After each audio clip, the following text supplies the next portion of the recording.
Stick with me here. You and I are diving into a peaceful era where awakened people have gotten incredibly weak. Anyone with a tiny bit of power used it to bully the weak and snatch their cash. I honestly forgot who this bully even was. But his ego massive. He didn't even respect the teaching staff. The jerk shoved me just for standing there. Later on, our teacher told me she still had high hopes for my future. But entering the awakening room to check my element gave me a massive shock. I literally awakened every single one. Leveling an element grants a random new class. Absolutely insane. Infinite awakening power, but get this, my starting stats were dead zero. I had to pick my first class very carefully. Stepping out the class immediately whined that I took way too long. Teacher Hang was totally hyped. So I ruined the vibe announcing my class was a core warrior pure garbage tier. I expected them to mock my failure. But our teacher genuinely had a heart bigger than her chest. She claimed hard work matters most. Then that same bully swaggered up, calling her speech totally fake right in front of everyone. He mocked her mediocre talent, claiming that was the exact reason she was stuck teaching losers like us. I was absolutely furious. But the teacher just stood there and swallowed the brutal insult. The punk sneered that class levels dictate your entire future. If you have garbage talent, you are literally just trash. Now pay attention to this part. He actually told her she'd succeed by doing favors for him. I was done playing nice. I crushed his cup loudly, joking that the soda might finally cool his pathetic head. Hong Qiangsheng was a born prodigy who bypassed the awakening room completely. He lunged at me aiming for a kill. Even the teacher couldn't react fast enough. But I stayed ice cold and threw up a standard blocking skill. The bully's smug face vanished instantly. The attack rebounded completely, absolutely obliterating his entire arm. Sheng flew backward through the air. A totally crushing defeat. How was this even possible? The brainless bully couldn't process the damage. The whole room froze in pure shock. Bayi suddenly felt like a totally different terrifying monster. His raw power radiated everywhere. The teacher was absolutely stunned. She realized what just happened. That was material perception, an elite and exclusive warrior class ability. It blocks 100% of damage, reflecting it back in 0.09 seconds. Even pros cannot master that. You and I are about to uncover the craziest twist here. Bayi had actually regressed 20 whole years into the past. He is no kid. For the last 10 years, he led the world's most powerful awakened hunter group, the legendary Divine Squad. His sole mission was to wipe out demonic layers in the name of the highest absolute authority, God. This was the 100th high-level layer the squad faced. Meet He Li, their lightning assassin. This was a rank L purification. Max difficulty. Her extreme speed was absolutely vital for a victory. The roster also featured Han Shaolin, the Cloud Mage. Despite the insane stakes, Captain Bayi genuinely thought he could finally take a vacation after this. Their support was Lucian, the Star Maestro. He could amplify gravity 100 times, making their attacks hit like absolute meteors. Bayi himself was the Sacred Swordsman, wielding the devastating annihilation of 10 domains ability. No wonder he leads them. Together, they literally just annihilated a triple S-rank Demon King named Belelfagor. Shaolin complained that the big fight ended way too fast and wished he could have enjoyed the thrill longer. But Lucian pointed out something weird. For a top priority squad mission, didn't that feel dangerously easy? Bayi noted that Intel claimed this Demon King was special, wielding 5 elements and a hidden skill. Hila approached Bayi, asking if that vacation was actually going to happen. She clearly wanted a private date, but oblivious Bayi insisted the whole team would celebrate at their usual hangout. Hila whined that her flirting failed again. Then Bayi noticed one specific team member never even showed up today. Lucian explained the missing guy promised to handle the monster remains, but he completely vanished during the actual fight. Hila groaned that this happens all the time, begging the captain to actually punish these sketchy absences. Right then, a shadow silently dropped into the zone and triggered a hostile purification sequence. The traitor attacked. Shaolin took the first brutal hit. The team panicked. Bayi tried to move, but his entire body was completely paralyzed. The betrayer smirked. For the past month, he had been secretly lacing Bayi's coffee with heavy paralyzing poison. Trust me, this gets crazy. Forbidden Tomb activated. Stick with me here. We are starting off with an absolute betrayal to take down the strongest. Their so-called ally drops the act, claiming it is literally God's will to wipe them out. Right then, the rest of the elite squad gets slaughtered right in front of Bayi. Absolutely furious, our team leader demands answers. What kind of sick deity actually orders a total massacre? The traitor mocks his old captain for being completely naive, launching an attack. He says his god needs 0 reasons. Bayi screams back that they spent over 10 years fighting together. He practically considered this guy family, but the traitor just smirks. Bayi still does not get it. From day one, God was moving the pieces. The entire squad, nothing but disposable pawns in a rigged game. Playing the loyal friend was just a twisted strategy to gain trust and strike them completely off guard. Mission complete. The squad is completely wiped out. Taking a massive direct hit, Bayi blacks out only to miraculously wake up somewhere entirely unrecognizable. He spots a terrifying figure. Wait, he knows him. It is Belelphegor. Bayi is shocked. That Demon King is supposed to be dead, but the SSS rank boss smirks, claiming he survives absolutely everything. He explains they are in his spiritual space. The whole Nia domain is literally made of his vital essence. Cutting the small talk, Belelphegor offers Bayi a wild deal. Pay close attention here. His return of life skill can send someone to the past to fix their mistakes. Do you think Bayi is taking that insane offer? Our fallen leader immediately thinks of his dead friends. All the incredible moments they shared together flash by. Everything he loved was stolen by a backstabbing fake. Now, all he wants is pure, unadulterated revenge. Bayi makes a deadly vow. He will slaughter the traitor and whatever gods he worships too. Belelphegor loves that answer, calling it a welcome gift. But Bayi is no idiot. He firmly demands to know the actual catch. The Demon King just smiles. Boom. Bayi wakes up. It is the year 21005 in the Holy Kingdom of Heijang vassal state. Bayi looks around, realizing the time travel actually worked. He is sitting right in elementary school. At this exact point in history, he is a powerless kid with absolutely zero abilities. His teacher yells at him for being a sloppy mess and sleeping through the lecture. Her punishment, sending him straight to detention. Bayi is too stunned to care. Actually, going back in time is completely mind-blowing to experience. I know what you are thinking. Seeing faces from 20 years ago, absolutely surreal. Meanwhile, Teacher Huang just keeps talking through the chaos. She explains the world's core rules. There are exactly 5 distinct types of elemental powers: lightning, flower, cloud core, and stellar. But every person can only physically manifest a single element inside them. She flexes her own magic, showing off the incredibly rare cloud element in action. Based on how the element fuses with your body powers, fall right into combat utility or special categories. Combining all 5 elements creates unstoppable synergy. The school's top-ranking guild is living proof of that power. She reminds them they are elite. Out of billions, these kids are actually potential awakeners. That means something big. They have been highly praised since childhood. But the real nightmare starts today. Hundreds of rival classes share that exact same potential, and they are ranked by 4 specific qualities: dust, firefly abyss, and celestial light. Every single student gets just one shot to awaken their proper class. This afternoon is make or break. Today's final outcome literally decides your entire status in the world. The bell rings. She immediately announces that their class is finally up next for the major awakening ritual. She warns everyone to stay calm or risk serious injury. Meanwhile, Bayi thinks about the 2 known methods for awakening. First is natural awakening, just like Hong Changgang did. It usually hits people with absolutely insane, natural physical talent. Pushed by extreme emotion, the hidden power just unlocks entirely on its own. The second way, using the Awakening Space Room, a mechanical masterpiece built by top-tier scientists. It cranks your adrenaline and emotions to the absolute maximum limit, forcing an awakening inside potential candidates. But you only get one random try. Changing your class is widely seen as the only real chance to rewrite your entire destiny. A few random students finish up. Then it is finally Bayi's turn. He suddenly gets a system menu to pick any quality element or profession, even the ultra-rare special ones. Bayi clearly remembers the Demon King's welcome gift. This is it. He literally has the power of infinite awakening. The system warns that picking an initial profession resets everything. So what do you and I think he chooses? Stick with me here. Bayi finally leaves that room. This arrogant bully humiliated him and completely disrespected their stunning teacher. So Bayi finally got angry. He effortlessly defended himself against the senior student's sudden violent attack, and with just a simple block he dealt massive damage to that bully. Everyone was absolutely stunned. Bayi revealed he only picked the core warrior class for one reason: it gave him a starter sword with incredibly solid stats. I repeat, he literally chose the absolute lowest tier profession just to get his hands on that specific high-stat starter weapon. Hong Chongshan struggled to his feet, angrily screaming that it was just pure luck. He swore it would never happen again. Why? Because unlike Bayi, he awakened a genuinely elite high-tier class.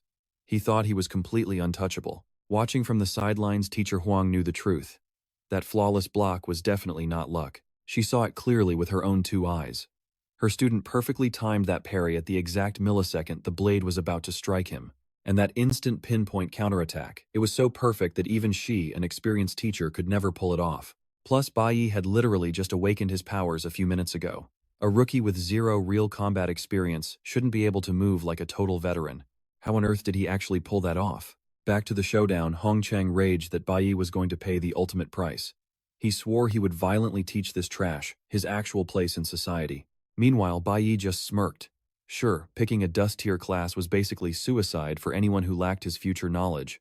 That's exactly why everyone else was freaking out. But as a time traveler from the future, he knew the hidden broken potential of every single class, especially this one. Now watch closely. Will they actually throw down right here? Using awakened abilities to duel on school grounds is totally illegal. Everyone knew Hong Chang only acted this arrogant because of his massive privilege. His dad is a powerful government official, and his uncle runs the entire school. Bayi, though, he was treated like absolute dirt. The crowd fully expected him to just get expelled and ruined. Seeing things escalate, Teacher Huang desperately tried to calm everyone down and stop the madness. But the rich bully, he absolutely refused to back off. He viciously announced that even if Bayi dropped to his knees and begged, the beating wouldn't stop. Standing there perfectly calm, Bayi thought about how class rankings actually worked. It all came down to those massive, wildly different attribute multipliers. For a dust tier class, the bonus is exactly 100%. No extra stats at all. The Firefly tier gives you 150%. And Abyss tier a full 200%. Right from Awakening, Abyss-level users have literally double the raw stats of dust tier players.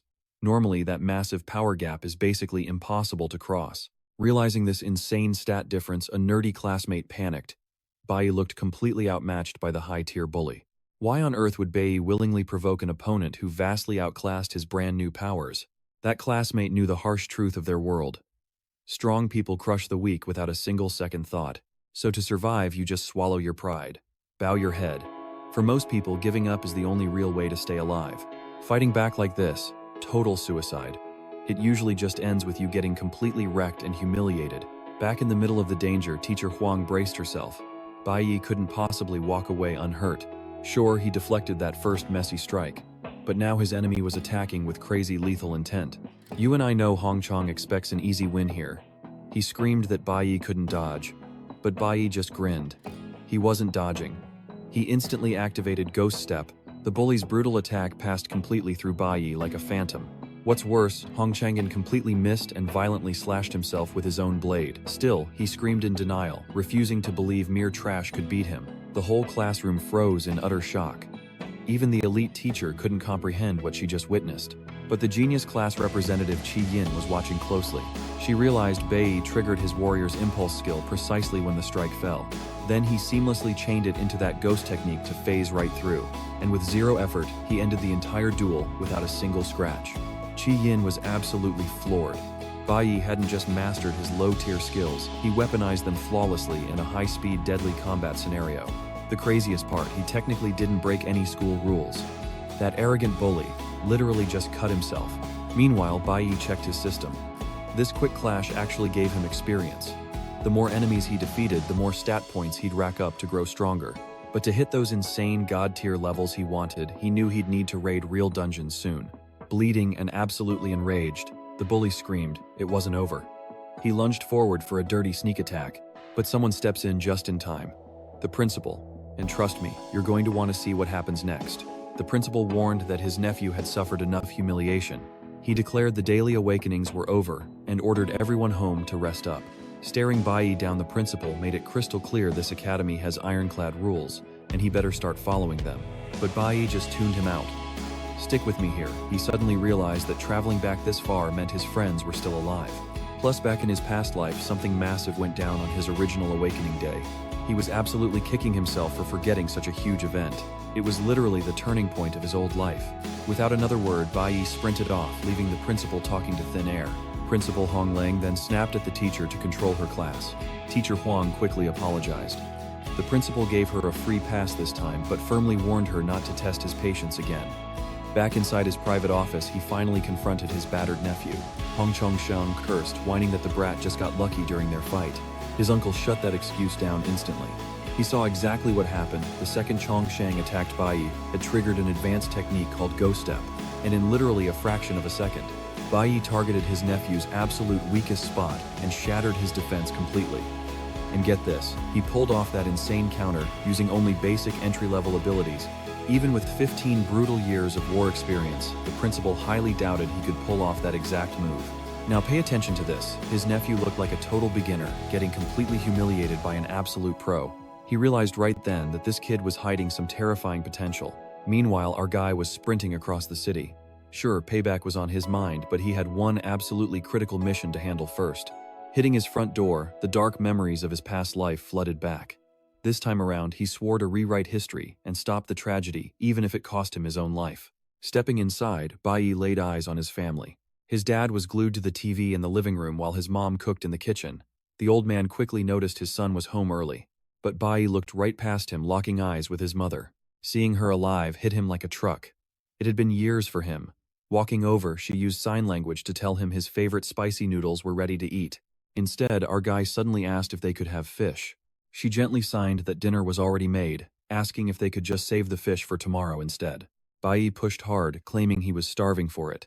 She finally caved and offered to go buy some. Bayi tried to follow, but his dad blocked him, snapping that she was fine alone. I know what you're thinking, huge red flag. The father demanded to know why Bayi ignored him entirely. The angry old man reminded him that today was his big awakening ceremony. He expected good news. Being an awakened himself, his dad bragged that he even bought some cold beer, so they could celebrate a top-tier result together. Bayi coldly replied that his awakening hadn't happened yet, since time ran out before the academy could test every single student. Visibly pissed off, his dad demanded to know why he came back early then. He ranted about how the great Lei family's son got a trash firefly class, ending up completely useless, just like his dad. But coming from his bloodline, Bayi needed to hit an abyss class at the bare minimum, just like he did back in his glory days. He complained about breaking his back for this family, saying a high-tier awakening was the absolute least his son owed him. He aggressively pushed for Bayi's actual class result. But our boy stood his ground, denying he awakened anything. That completely set his father off. In pure rage, he smashed a glass beer bottle right over Bayi's head. Using his own awakened skills, the dad saw right through the lie. Bayi had actually unlocked a dust class, literal rock-bottom garbage. Boiling with anger, the old man screamed, asking what the hell he did at school to get such a pathetic rank. Bayi just stared. His dad had always been a violent monster, who let his toxic emotions control him. In his first life, the exact same thing happened. Humiliated by the low-class result, his dad used Bayi as a literal punching bag to vent all his toxic frustration. His sweet mother threw herself in the middle to protect him, instantly becoming the new target of his brutal rage. She took every single hit meant for him. After that horrific night, her injuries were permanent, changing her life forever. That trauma haunted Bayi for years, wrecked by guilt because he was too weak to save his own mother. But this time, he held the power to change fate. Sure, he wasn't that fragile kid anymore, but his dad was still a heavy-hitting veteran awakened. And trust me, beating this guy way harder than crushing some random academy bully. Spitting venomous insults, the old man kept raining down blows. Taking the hits, Bayi locked onto his one true goal, getting his mom out of this hellhole alive. Because sending her for fish, that successfully kept her out of the house. Stick with me, this is where everything goes completely wrong. Just like his past life, his mother walks right into this absolute nightmare. Why the hell was she back so early? Furious, his father blamed her for his pathetic awakening, and this guy wasn't about to back down. In his first life, he held a massive grudge. He eventually got brutal revenge for his mother, but it cost him his freedom. But zero regrets. That scumbag got exactly what was coming to him. This time around, Bayi steps right up. He is changing the script to protect her. But his dad isn't awakened. Even without using skills, his raw physical power completely outclasses a normal person. A regular guy would be crushed into dust by just one basic punch. Bayi manages to tank the heavy hits, but his mom throws herself in front to save him. Still, the old man shows absolutely no mercy. He screams about how happy he was to have a son, thinking the kid would bring massive glory to their family. Now he claims he carries this family's honor alone. Enraged, he demands to know why she birthed such worthless trash. He grabs a chair to smash her but misses completely. Bayi triggers his new ability just in time. Drawing his blade, he instantly knocks his abusive father back with a heavy slash. Realizing his kid was hiding his real power, the old man smirks. He mocks him, saying he is finally acting like a man but is still miles away. Then he lunges forward with brutal speed, completely shattering our main character's sword. Followed by a devastating strike, Bayi takes the hit, his entire body screaming in pain. He is just no match for this raw, higher-tier power. His dad glares down at him, declaring he hates being challenged and will gladly use extreme force. But Bayi stands his ground. He does not even flinch. His father laughs, calling him brave but totally useless. In his eyes, Bayi is still just weak garbage. Bayi locks his jaw. He refuses to let his past life's tragedy repeat itself, ready to tank absolutely anything. Now watch closely right here. The old man is venting total rage, screaming that he rules this house. But right at his peak fury, a sudden knock hits the door. Annoyed, the old man growls, asking who dares interrupt. He opens it and freezes. Standing right there are the inspection force vice captain and an elite investigator. He immediately demands to know what the cops want. Liang explains they are hunting a dangerous fugitive door to door. Playing innocent, the old man smoothly lies, swearing he hasn't seen anyone suspicious or he would have called it in. But the vice captain spots our beaten hero in the back and asks what happened. His dad casually lies, claiming the clumsy kid just fell on his way home today. But Bayi instantly speaks up, pointing right at him. His dad did all this. The old man's blood runs cold. He cannot believe this brat just ratted him out to the cops. Minutes before stepping inside, Bayi had already tipped off the police. He just needed to tank enough damage to stall until backup arrived. His dad desperately tries to hide his pure panicking rage. I know what you're thinking, is he really doing this? Yes, Bayi drops every brutal detail, offering himself for a full physical exam.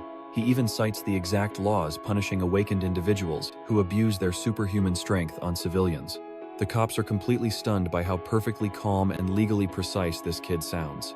With the physical evidence right there, the vice captain immediately orders his father to be arrested. Going absolutely rabid, the father tries attacking Bayi again, but the cops tackle him down. Dragged away in cuffs, he screams threats of deadly payback. Left alone, his mother finally pulls him into a tight, sobbing hug. Bayi smiles, relieved he actually saved her life today. But he knows the terrifying truth that Monster only gets 15 days behind bars. He needs a permanent solution right now, or his life goes straight back into living hell. Because during the chaos, he secretly swiped his father's key. The exact key to a heavily hidden safe his dad always protected. This was the very safe his father had ruthlessly betrayed his own guildmates to secure. It held the exact item that let the old man awaken a higher class. In his first life, Bayi only figured out this dark secret long after his father died, since the guy hid everything perfectly. So what do you and I take from this? With that overpowered dagger, Bayi is about to speedrun demonic dungeons and become absolutely unstoppable. Stick with me, you and I are about to watch a manhwa where greedy guilds control every single dungeon layer. Still, a few tiny dungeons belong to Bayi's own academy. Thanks to memories from his past life, he remembered a hidden layer nearby. Exploring it right now was definitely the fastest way to level up. Meanwhile, back at the police station, the cops were absolutely furious, because their massive lead on the criminal named Snow was totally fake. The captain barked at everyone to stay sharp.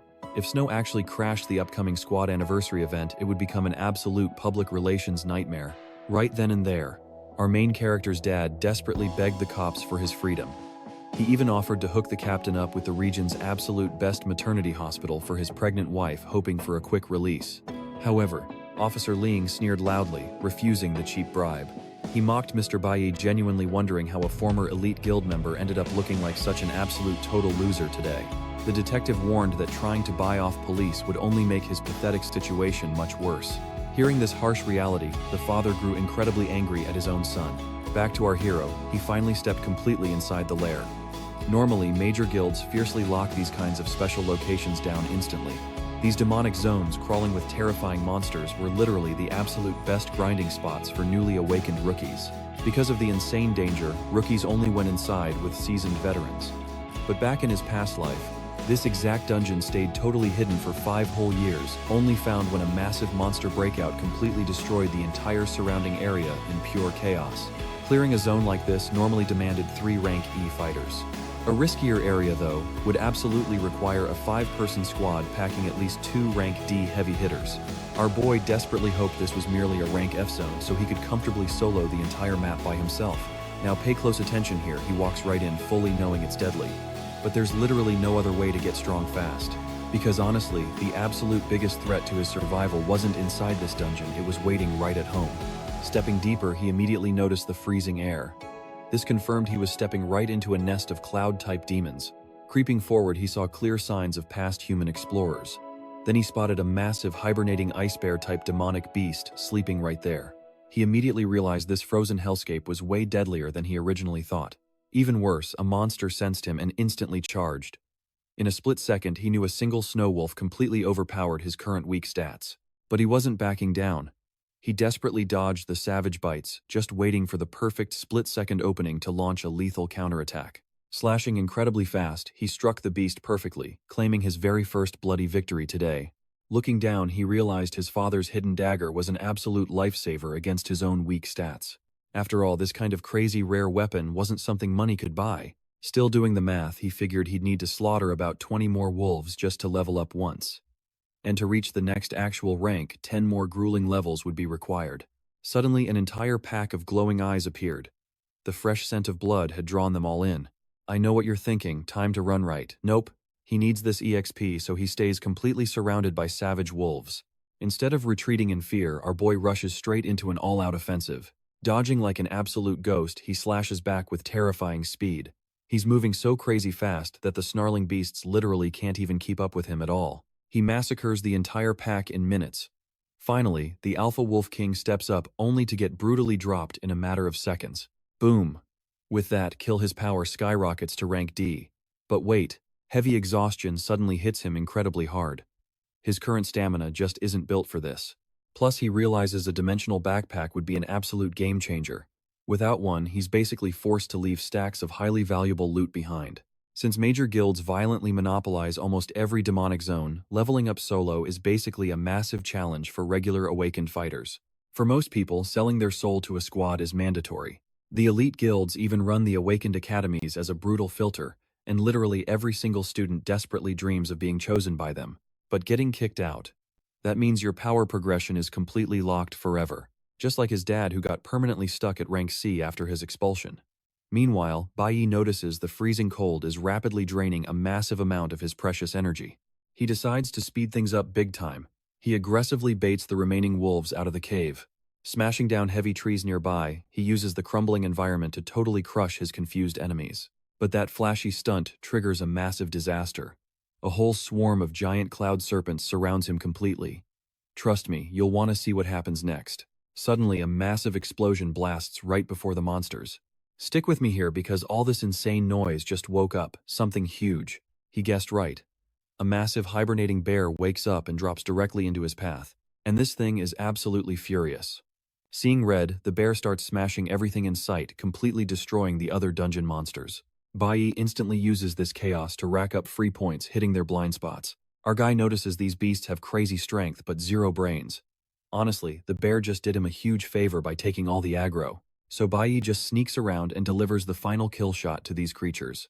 But even stealing kills from the bear is draining his stamina fast. He really needs to speed this whole process up. He spots that the heavy destruction is making the ground violently shake. Waiting for the perfect crowd to gather, he shatters the floor below them. Looking closer, Bayi realized he was actually standing on a fragile ice bridge. So by smashing it, he instantly secured a bunch of easy kills. Plus it put massive distance between him and the swarm. He wiped out mostly everything, but one threat is still breathing. He smartly saved his last bit of energy for the final boss fight. Every single floor ends with a huge boss battle, right? But our guy knows there is something lurking here way more terrifying than that giant bear. Though honestly, he figured a beast that strong would have shown up by now. Right now, he has to deal with the bear. But suddenly freezing ice blasts forward, proving his gut feeling was absolutely right. The real boss never slept. It just waited for the absolute perfect time to strike. It completely freezes the bear and traps Bayi in a corner. Realizing how bad this is, Bayi tries running. But solid ice locks his foot down. And with the bridge gone, there is nowhere left to hide. He walked right into a beautifully set trap like an absolute beginner. Watch closely because this low-tier dungeon is actually hiding a highly intelligent boss. Enter the demonic wizard and his pack of rabid snow monkeys. Bayi never saw this nightmare coming, and breaking out of here is going to be nearly impossible. Trapped between a dark wizard and his deadly minions, things look incredibly grim. Stuck in ice, Bayi is frozen solid and bleeding stamina extremely fast. Right then, the wizard commands a monkey to strike. Bayi stands completely frozen, entirely out of options to block the attack. The monkey launches a brutal hit. But Bayi brilliantly uses that impact. The savage punch shatters the heavy ice binding his foot. He barely threw up a shield in time, taking heavy damage, since his energy was already running super low. Even so, Bayi notices the wizard needs a quick second to charge up his next massive spell. meaning he has to completely crush him right now or it is over. But this bad setup gets even worse when the frozen bear suddenly breaks out. If fighting the wizard was insane, dealing with heavy backup makes this practically unbeatable. Plus, his stamina is completely flatlining. You and I both know his survival odds just hit rock bottom. He keeps pushing back, but his body is totally giving out on him. He barely dodges the relentless incoming strikes by a single hair. But this dungeon is freezing. Half his energy is literally burning away just trying to keep his heart beating. And making it totally unfair, the wizard unleashes a massive ice storm. His spell cooldown is insanely faster than Bayi ever predicted. Back in his past life, he survived some absolutely insane battles. Those deadly fights trained his eyes to spot any tiny escape route. But right now, he only has two real choices left. Stand his ground and die fighting, which is just a guaranteed game over at this point, or run for his life. Choosing survival, he sprints straight off the edge. Midair, a blast of ice hits him hard. Even the dark wizard is totally stunned. Bayi purposely used that ice block to tank his fall damage, crashing right into the endless abyss like a madman. Meanwhile, back at home, his mom thinks he is just sleeping late but finds an empty room instead. He left a quick note claiming he crashed at a buddy's place. But a mother's instinct never lies. She instantly knew this was completely fake. He would have just told her face to face. It hits her that ever since he walked in yesterday, her boy has been acting like a total stranger. Makes you wonder what really happened to her boy, right? Stick with me, you're about to witness absolute madness. When that ice bridge shattered, nearly 100 demonic beasts fell with it. Since Bayi had only leveled up 3 times, it meant only half of those monsters actually died, while the rest survived the drop, expecting a river at the bottom of the cliff. Knowing this, he made a totally reckless choice and jumped right after them. He hit the ground hard. Surviving took massive damage, and he genuinely thought he had hit his absolute limit. Right when he felt completely beaten down, something way worse stepped out of the shadows. A saber-toothed tiger, Lord Glacial, locked onto him. In a flash, Bayi remembered his past and the strong bonds with his old friends. Memories he left behind when he regressed to start completely over. The only upside to all this pain, getting to see his mom alive again. But even that tiny bit of hope was breaking. If he died here, his dad would come home and his mom would be left defenseless. Plus his revenge against the traitor who wiped his team, game over. He absolutely refused to die like a dog. He had to fight back, even if it meant breaking his limits. Completely fueled by rage, he grabbed the tiger's fang. Swearing history wouldn't repeat itself, Bayi channeled every ounce of his remaining strength and landed a flawless killing blow right on the tiger. That adrenaline push got him on his feet. But guess what? He was in a tiger den, and the pack was ready for blood. But our guy knew the system's secret life or death pressure is exactly what triggers a major class advancement. Whatever didn't kill him literally made him a beast. Surrounded by elite enemies, his veins were pumping with pure combat adrenaline. He quickly noticed the bonus points weren't enough to level up. Now watch closely, this is where things get crazy. He unlocked a brand new ability, time to test it out on the giant target right in front of him. Bayi didn't hesitate, unleashing his new move called Sanctuary. Instantly, every monster nearby felt the crushing weight of his power. With just one hit, he wiped out multiple monsters at once, and boom, his raw attributes skyrocketed. Now he was more than ready to march back, face the boss, and clear this dungeon. Because Bayi had hit rank 8, the monsters felt like total weaklings. Even the freezing temperatures couldn't touch him anymore. His Sanctuary skill literally absorbed incoming hits and blasted them right back at the attackers. Though to be fair, he couldn't just spam it forever. Either way, his stamina was fully restored. Looking around, he had no idea how much time passed, but knew he needed to head home soon. Up at the summit, the dungeon boss was just chilling. He and his minions were using a rundown cabin as a safe zone. But that peace shattered instantly when Bayi kicked down the door, declaring it was time for some brutal payback. Meanwhile, back at home, his mom was terrified, having no clue where he vanished to, and fearing the absolute worst. But right then, Bayi was busy raiding the boss's turf. He actually hurled a massive bear straight into the cabin, wrecking half the place. Staring down the boss again, Bayi proved he wasn't weak anymore. But the enemy didn't even flinch immediately, ordering his minions to attack our guy. This time, Bayi was an absolute unit. He didn't just block. He counterattacked and wiped out the annoying mobs effortlessly. Annoyed, the sorcerer throws an ice storm, but you and I know he's built different now. Bayi is completely immune and doesn't freeze. Seeing his magic fail miserably, the sorcerer panicked and spawned a whole squad of monkey minions. But Bayi was hyper-focused on the kill. He knew crushing this boss meant finally hitting rank D, pushing his speed to the max. He violently slashed the exact hand the enemy used for spells, completely shutting down the mage's spellcasting ability. With the mage wide open, Bayi struck hard to end him for good. Just like that, his experience bar filled up, and he evolved to rank D. Plus, he realized he absorbed enough cloud elemental energy for a sick bonus. He just unlocked a red class profession, letting him swap classes on the fly. He also looted some top-tier gear and expanded his inventory space like a pro. Even with the boss dead, Bayi wasn't leaving until every single monster was wiped off the map. It was the perfect excuse to test drive his crazy new skills first.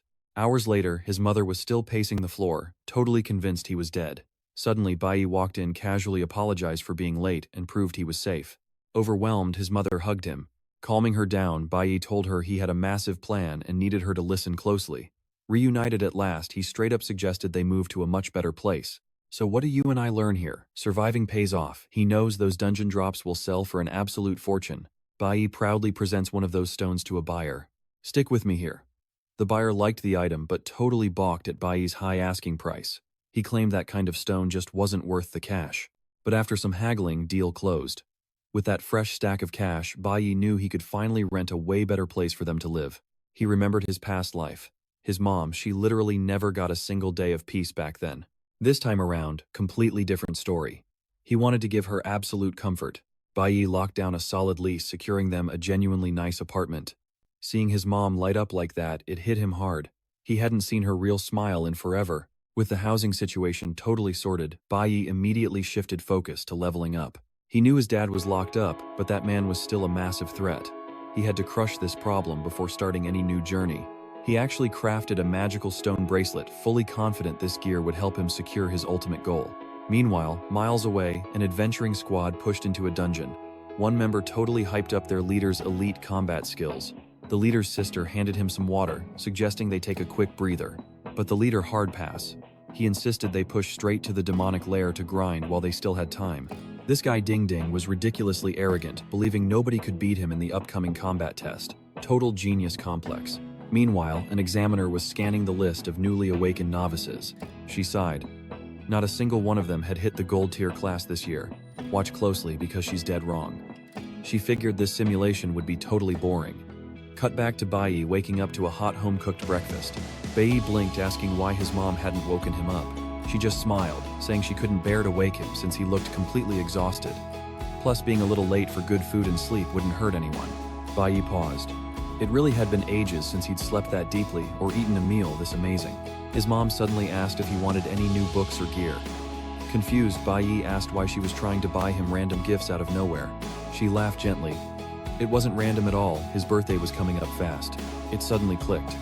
He had completely forgotten the date, mostly because he hadn't celebrated a birthday in forever. Mid-bite he thought about it. Honestly, he decided he didn't need a single present. He already had exactly what he wanted. His one true goal, pure, unfiltered revenge.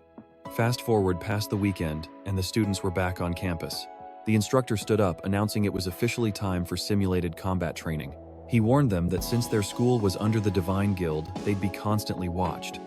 This simulated combat was their very first public stage after awakening their classes. It acted as their final elementary assessment, and get this, it was being broadcast completely live. Plus, top performers would score a ticket to the advanced training journey alongside the elite high schoolers. That exact journey was basically the absolute fastest shortcut straight into the Divine Guild.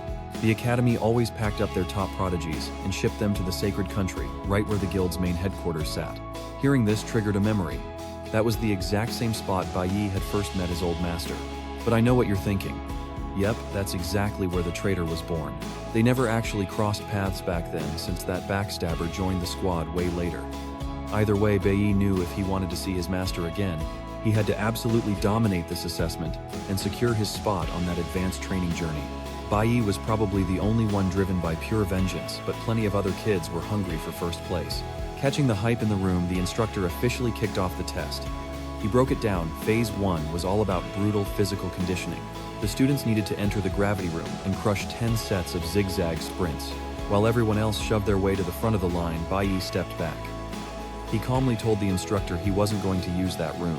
The professor blinked, totally caught off guard. He warned him that having raw talent didn't mean he could skip the exam. But Bayi shut that down fast, clarifying he wasn't dodging the test, he just wanted a different one. Frowning, the professor asked if Bayi was calling his teaching methods completely garbage. Bayi calmly explained that physical prep mattered, sure, but it was really only useful for melee fighters. He pointed out that mages and sorcerers needed an elemental room to actually grow, since every class required a totally different approach. Hearing those exact words, Qian froze. Bayi's training method was literally identical to the secret theory pitched by instructor Dong Yang of the elite divine squad. But that intel was super recent, she only knew it because of her dad's connections. How on earth did her classmate know top-tier guild secrets? So what do you and I make of this? The professor wasn't even mad. Actually, he found the kid's bold suggestion incredibly fascinating. Stick with me here.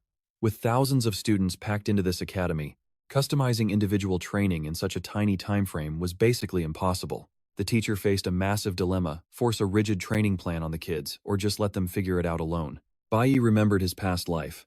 He actually lucked out with incredible mentors back then. Honestly, without their guidance, he never would have climbed those ranks. He trusted those masters with his life. Now he just needed this professor to trust him. Giving in, the professor allowed his solo training but asked about his actual plan. Bayi did not hesitate. He demanded the elemental room pressure be cranked to the absolute maximum level. He knew he could not reveal his secret, so he played it cool. He claimed that as a warrior, he just wanted to balance his glaring weaknesses. Right then, his classmate Qi Yin chimed in. Being a mage, she demanded access to the elemental room too. She asked to team up, but Bayi shot her down. He worked alone. Stung by the brutal rejection, Qi Yin fired back. She vowed to prove her absolute worth and earn his respect. Watching Bayi and Qi Yin head to the elemental room, their nerdy classmate sighed. He realized he needed to grind insanely hard to catch up. Cut back to Bayi. Alone in the pressurized room, he locked the doors. Time to secretly grind for new skills away from prying eyes. Because let us be real, everything was heavily monitored. Watch exactly how he plays this. Only in this specific room could he farm different class skills without looking suspicious. Exposing his true power meant instant death. As for his fellow classmates, Bayi decided that completely cutting ties was the absolute best survival move. After the bell rang, he tried slipping out alone, but his old squad immediately cornered him. Looking at them, memories flooded back. In his previous life, these outcasts were his best friends. They stuck together through absolute hell every single day, but now his mind was locked strictly on cold revenge. Meaningless friendships would only drag him down. The nerd could definitely feel the shift. Ever since the awakening exam, Bayi was freezing them out, totally dodging their usual hangout spots. Yet out of nowhere, Bayi walked right up to the nerd. "Get your lungs checked immediately," he warned. Dropping that cryptic bomb, he hopped on his bicycle and vanished, leaving them completely stunned. Riding away, the tragic past echoed in Bayi's mind. His friend had a terminal lung disease. Finding out way too late basically sealed his early grave. Back at school, the nerd just stared. Bayi was acting freezing cold, sure, but that warning felt weirdly genuine. Boom, scene shift to the Sacred Realm's novice training grounds. A grizzled veteran starts gossiping loudly. He heard a fresh recruit from the Divine Squad is absolutely crushing every single metric. Looking right at the kid, he asks the big question. Did he really shatter every record? This recruit, he is our main villain. He smirks, telling Lord Dongyang to chill with the hype. He just came to formally introduce himself. Back to Bayi. Walking through his front door, he tells his mom to stop taking night shifts. From now on, he will handle the late groceries so she can finally rest easy. You and I both know his secret. Securing his mom's safety right now is absolutely vital because he knows exactly what kind of hell is approaching. Meanwhile, deep inside a grim prison cell, Bayi's father secretly cooks up a massive escape plan with the canteen boss. Cash traded hands for heavy favors, locking in a solid jailbreak route. The very next morning, Bayi is back on the academy grind. His mage skills are skyrocketing. He can already bend raw elemental forces entirely to his will. His old squad tries chatting again, but he just drops the ice wall. "Stop wasting time bothering me," he snaps. "Go train and actually get stronger instead." Shockingly, they take his harsh rejection as tough love. Spooked by the warning, the nerd finally took Bayi's advice and rushed straight to the infirmary. Boom, the doctor finds the fatal lung disease instantly. Immediate surgery is ordered. Sitting in pure shock, the nerd zeroes in on one crazy question. How did Bayi know? He literally felt perfectly fine. If Bayi had not randomly spoken up and warned him today, he would be practically dead. Leaving the clinic, the nerd suddenly catches a super sketchy whisper in the dark hallway. Some guy is running his mouth. Chang'an totally cheated his way up to rank 4 already. He stole first place because his rich family bought him a private leveling dungeon. Then the gossip violently pivots to the kid who angered Chongshang. Turns out Chongshang is absolutely furious. He is quietly orchestrating a brutal ambush against our rookie. Spoiled rich kids never just swallow their pride after a public humiliation. Worse, the dude is heavily armed. He is planning the hit right outside school grounds to completely dodge academy rules and punishments. Hearing this death threat, the nerd sprints to find Bayi. Out on the streets, nobody can stop a bloody revenge execution. You and I know the stakes. Even with insane strength, a blindside attack could instantly drop Bayi cold before he blinks. Let's dive right in. This time, our usually cowardly nerd isn't running away. Watch closely as he breaks straight into the school's armory. He's betting it all on finding a magic weapon to fix his weak skills. To save his buddy, he'll gladly take whatever punishment comes. But boom, he gets caught red-handed. Qian steps out, demanding to know where he's taking stolen gear. The nerd panics, crying out that Bayi needs his help right now. Qi is completely stunned by this. Meanwhile, our main character Bayi is just biking home, turning down a quiet, empty alleyway. He knew someone was tailing him since class ended. He calmly tells Hong Changshang to come out. The bully Hong Changshang steps out from the shadows. He confidently declares it's payback time for last week's total humiliation. Bayi just looks at him. Is he really sure things will end differently today? The bully smirks and charges right at him. He screams that absolutely nothing can save Bayi from this brutal strike. But to Hong Changshang's absolute shock, Bayi blocks the heavy attack effortlessly.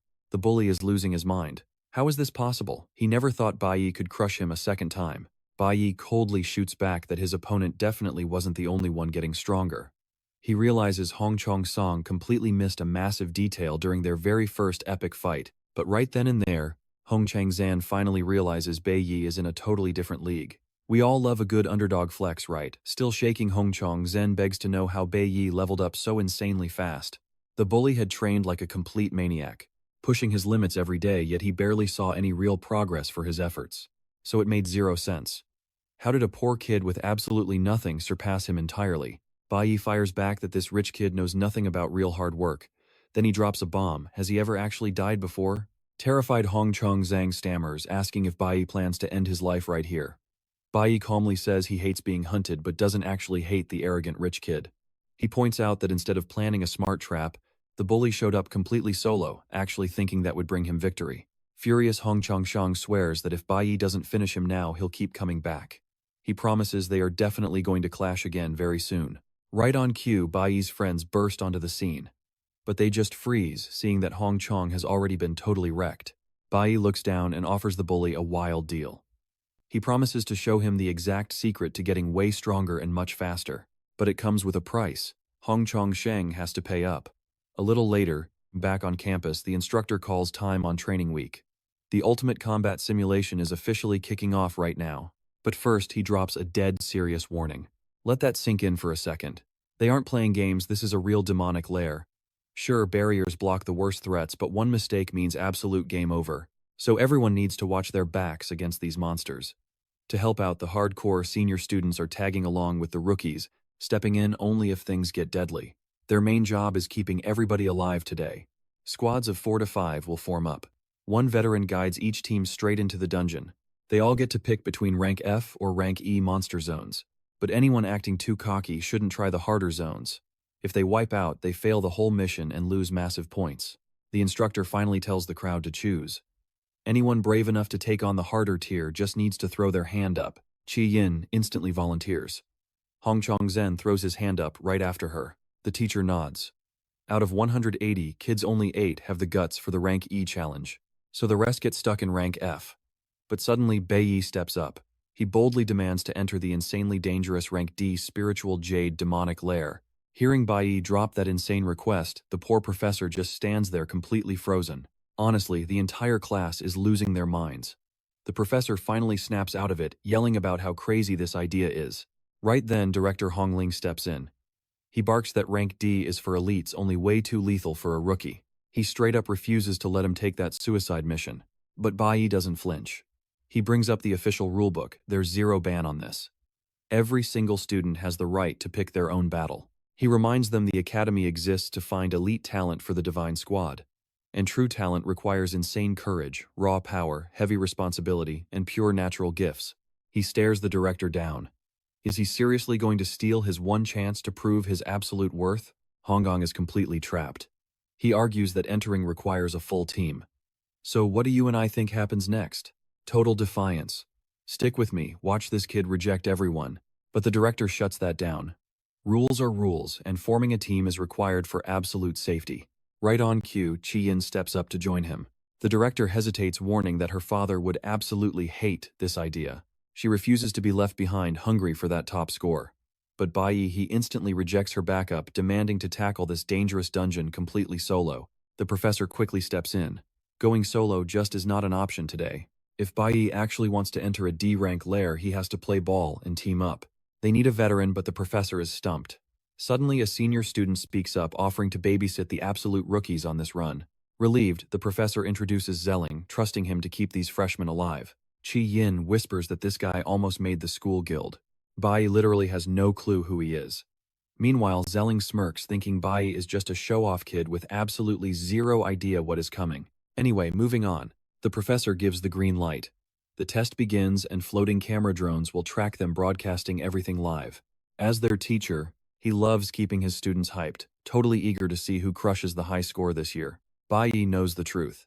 This academy sits on a massive ancient demon lair with the middle and high school sections integrated perfectly into the complex. That giant lair created smaller pockets perfectly designed for these brutal student combat exams. These side dungeons range from F to D rank. The second you step inside, the survival simulation officially starts. Remember, every single slash and spell gets broadcast live for everyone watching. Now watch closely. Bayi knows he has to hide his crazy overpowered abilities from all these random strangers. His real goal, the spiritual jade, demon lair, pure focus. Inside the dark zone, Zelling promises to protect them, boasting about his past experience. A nervous Chi-yin asks if these monsters are actually tough. Zelling nods, explaining the school already locked away the absolute worst threats inside, meaning they probably will not face a massive raid boss today. But he harshly warns her to stay sharp. Even with the nightmare monsters sealed, the leftovers can still easily rip them to pieces.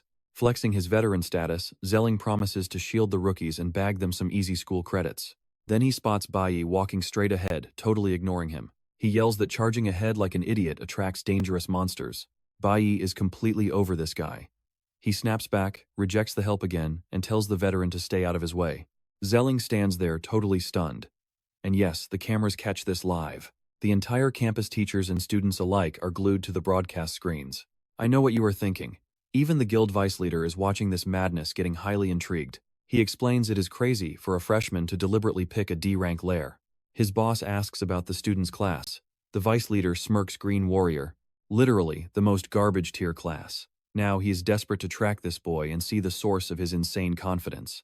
Meanwhile, cut to a random student screaming in pure terror inside the weakest F-rank dungeon. His partner yells at him to act like a true caster.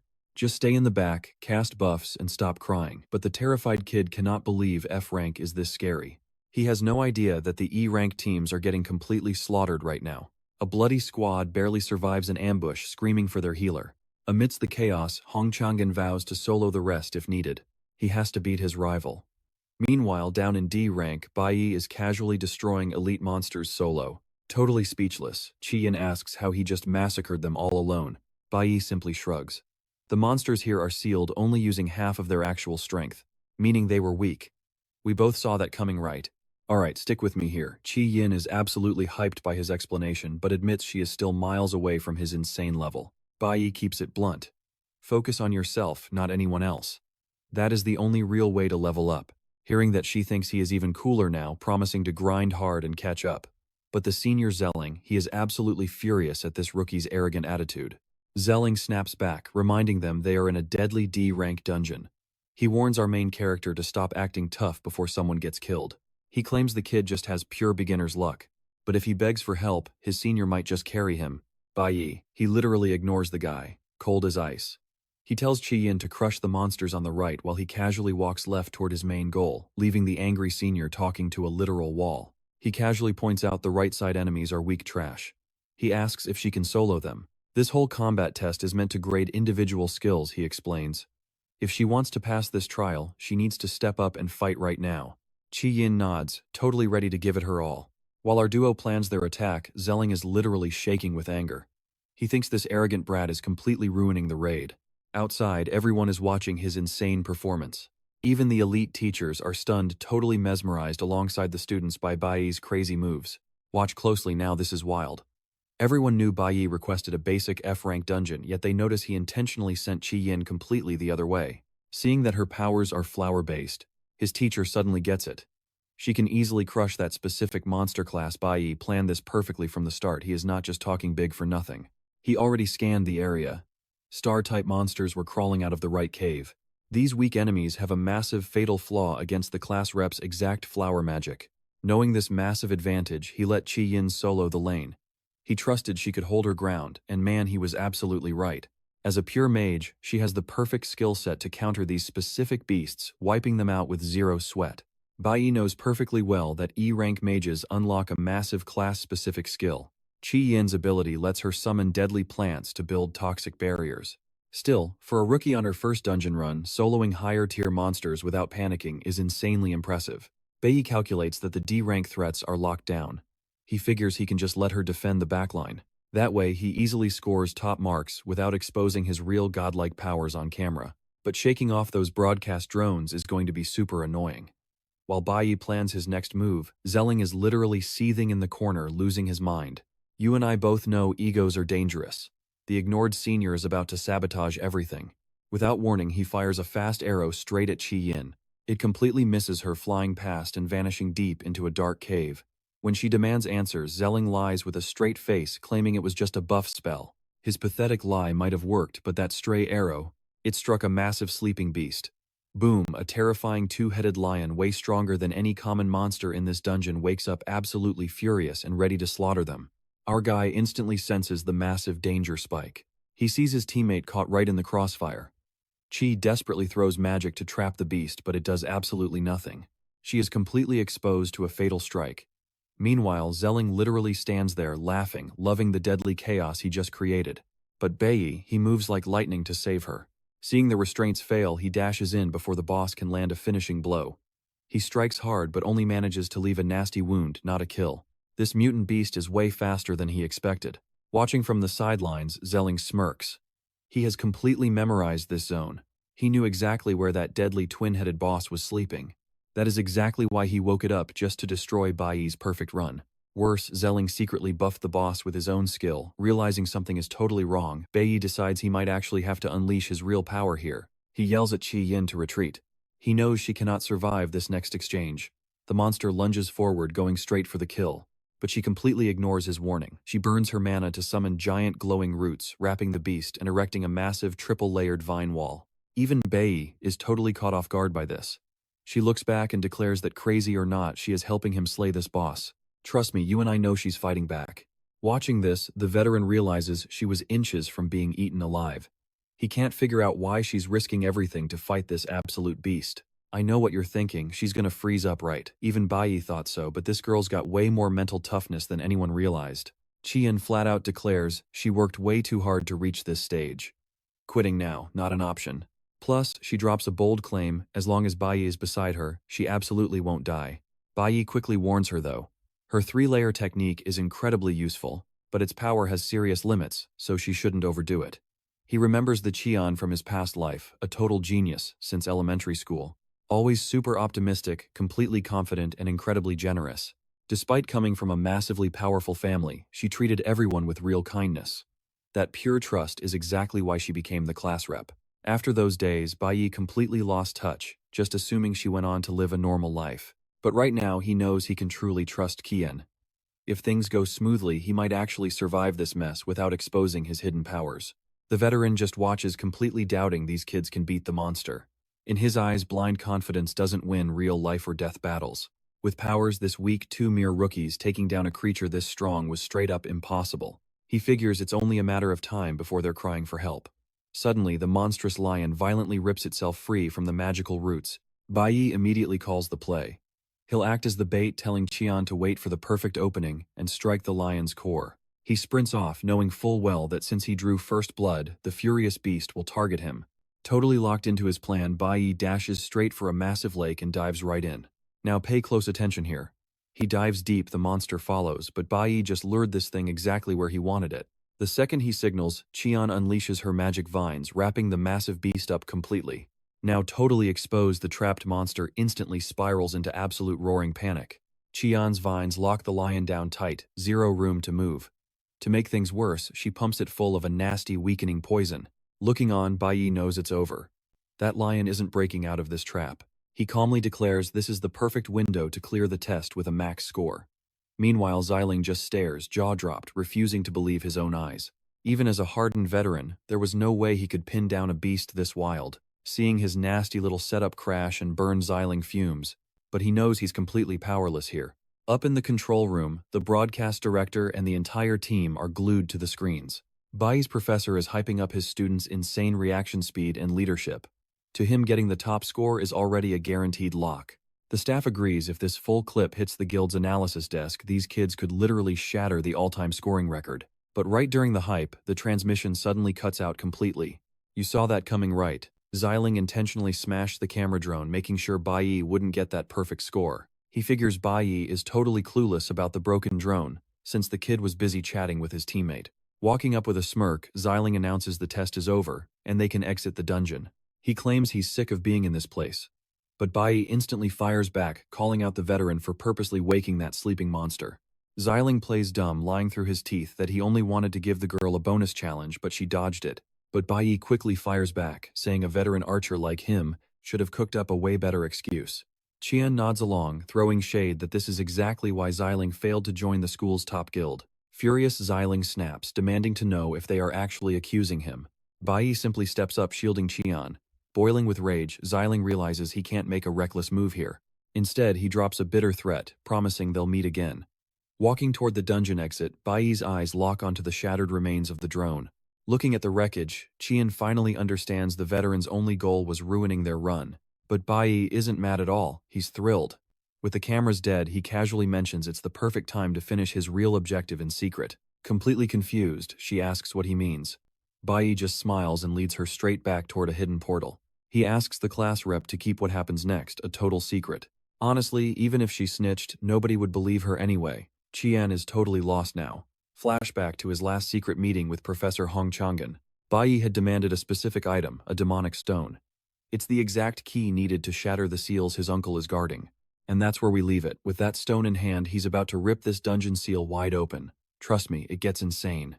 Breaking that seal, Qian knew it was pure suicide.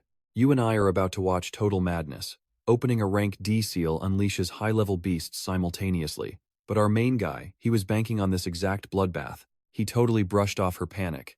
He told his partner that a broken seal still meant the monsters were heavily weakened. Qian wasn't buying it. She panicked, yelling that two rookies could never survive a massive monster horde. His response, he was taking them all solo. Then Qian noticed a detail that made her jaw drop. Our guy literally just swapped to the mage class. She stared at him, demanding to know how he cheated the system. Bayi just casually told Qi to step back. Boom. Barrier down. A massive wave of monsters flooded in. Bayi stood dead center. Qi watched in absolute terror, fearing for his life. But our MC had everything perfectly calculated. Flash of frost. He triggered his mage skill instantly, freezing the entire beast, horde solid. Qi was absolutely blown away. Meanwhile, she had almost died, just fighting one single basic lion earlier today. Now, pay attention here. Seeing him casually freeze an entire mob left her completely speechless. Bayi calmly explained his crazy tactic. Those locked-up monsters were basically ticking time bombs ready to blow, so he needed clearing room. Qi scrambled backward, giving him a wide berth. Moments later, round 2 kicked off as fresh beasts spawned. Wild flame leopards incoming. Though they were rank D threats, Bayi instantly noticed their long imprisonment had completely halved their overall combat strength. Without hesitation, he unleashed his freezing magic to lock them down. But then a flank. He instantly dropped his mage class, swapping straight into warrior mode. Time for brutal hand-to-hand combat instead of casting spells. Bayi figured the leopards were trying to pull a fast one. Big mistake. They weren't nearly as smart as our MC. Mid-dodge, he flicked back to mage mode and froze the leaping leopard solid. Watching this flawless class-swapping combo in real time left Qi absolutely stunned by his insane speed. Suddenly, his demand for total privacy back in the elemental room made perfect sense. A mage's core relies on releasing natural energy forces or bending elemental objects to their will. So grinding alone in an elemental room was clearly the ultimate power move. Qian used to think raw power was everything, that having massive mana and spamming spells equaled total dominance. But watching Bayi completely dismantle these monsters, she realized perfect control was the real key. Natural elemental magic is pure chaos, raw, wild, and ridiculously hard to tame. Only absolute mastery over your elements unlocks those crazy, unpredictable combat combos. You and I both know basic skills shouldn't look this cool. Chi finally realized that, unlike her, her partner had achieved absolute god-tier mastery over the mage class. Chi faced reality. Bayi was playing on a completely different level. Zero jealousy, just pure respect. But right then, a massive boss spawns in a brutal level. 15 Infernal Mammoth. Bayi doesn't even flinch. Our guy had predicted this heavy hitter would show up. He locks in, instantly swapping back to his warrior class. He bet everything that his target loot was inside that very beast. Boom, he delivers a crushing blow right to its skull. Bayi calculated that centuries in lockdown left this mammoth way squishier than normal, making his first strike hit like an absolute truck. Still, a tank like that doesn't just die in one hit. So our MC goes full berserker, raining down relentless attacks until the giant falls. Mid-fight, he triggers a huge buff. A rare technique literally known as Sanctuary. Sanctuary drastically multiplies his damage output. With those boosted hits, he totally wipes out the mammoth and every remaining mob in the room. System rewards flood his screen. But he doesn't care about the experience points, he's eyeing the ultra-rare loot that just dropped from the boss. The King's Reply Stone. Twin jade artifacts loaded with a seriously overpowered hidden function. Loot secured and his mage class officially hits rank D, but a new problem is brewing. Chi is basically a frozen statue right now. Bayi walks up and casually asks if she remembers their little secret deal. Though completely dizzy, Chi means no harm. Plus, she just leached a massive level up purely by standing in his party. Meanwhile, outside the dungeon, the entire faculty is losing it. The live feed on their star student just cut out, and they're terrified that the main seal shattered. An instructor spots the senior student who was supposed to be guarding the rookies, furiously demanding why he's out here all alone. But the teacher realizes interrogations can wait. If that seal is completely shattered, the entire faculty needs to breach the dungeon right now. And trust me, you're going to want to see what happens next. Watching the chaos, Zelling secretly hopes that arrogant kid gets completely wiped out. Stick with me, the panicked teachers and students rush right into the dungeon. But instead of corpses, they find Bayi and Qian completely safe and sound. Our boy casually asks why they even came. The teachers explain the insane energy spikes made them think the massive seal had entirely shattered. Turns out the whole panic was nothing but a huge misunderstanding. Right before school ended, Zelling approached the student guild's vice captain, desperately begging for a guaranteed spot on their team. But the vice captain shut him down instantly, saying someone else had already snagged that exact position. Zelling, the senior veteran, was absolutely crushed. He fully believed that elite spot belonged to him and couldn't process why he just got coldly rejected. That's when the guild captain steps in, bluntly stating they simply found someone with way more talent. Her name is Hilla, and she boldly declares Bayi is far more interesting than anyone else. Meanwhile, on that exact same day, somewhere else entirely, investigator Chen Jinwu, the exact same guy who helped lock up our main character's father, talks with the dad right outside the prison gates. He complains about how hard it was to secure his release, warning him to avoid trouble. Chen Jinwu says Captain Hong is coming, adding that Mr. B already knows the plan.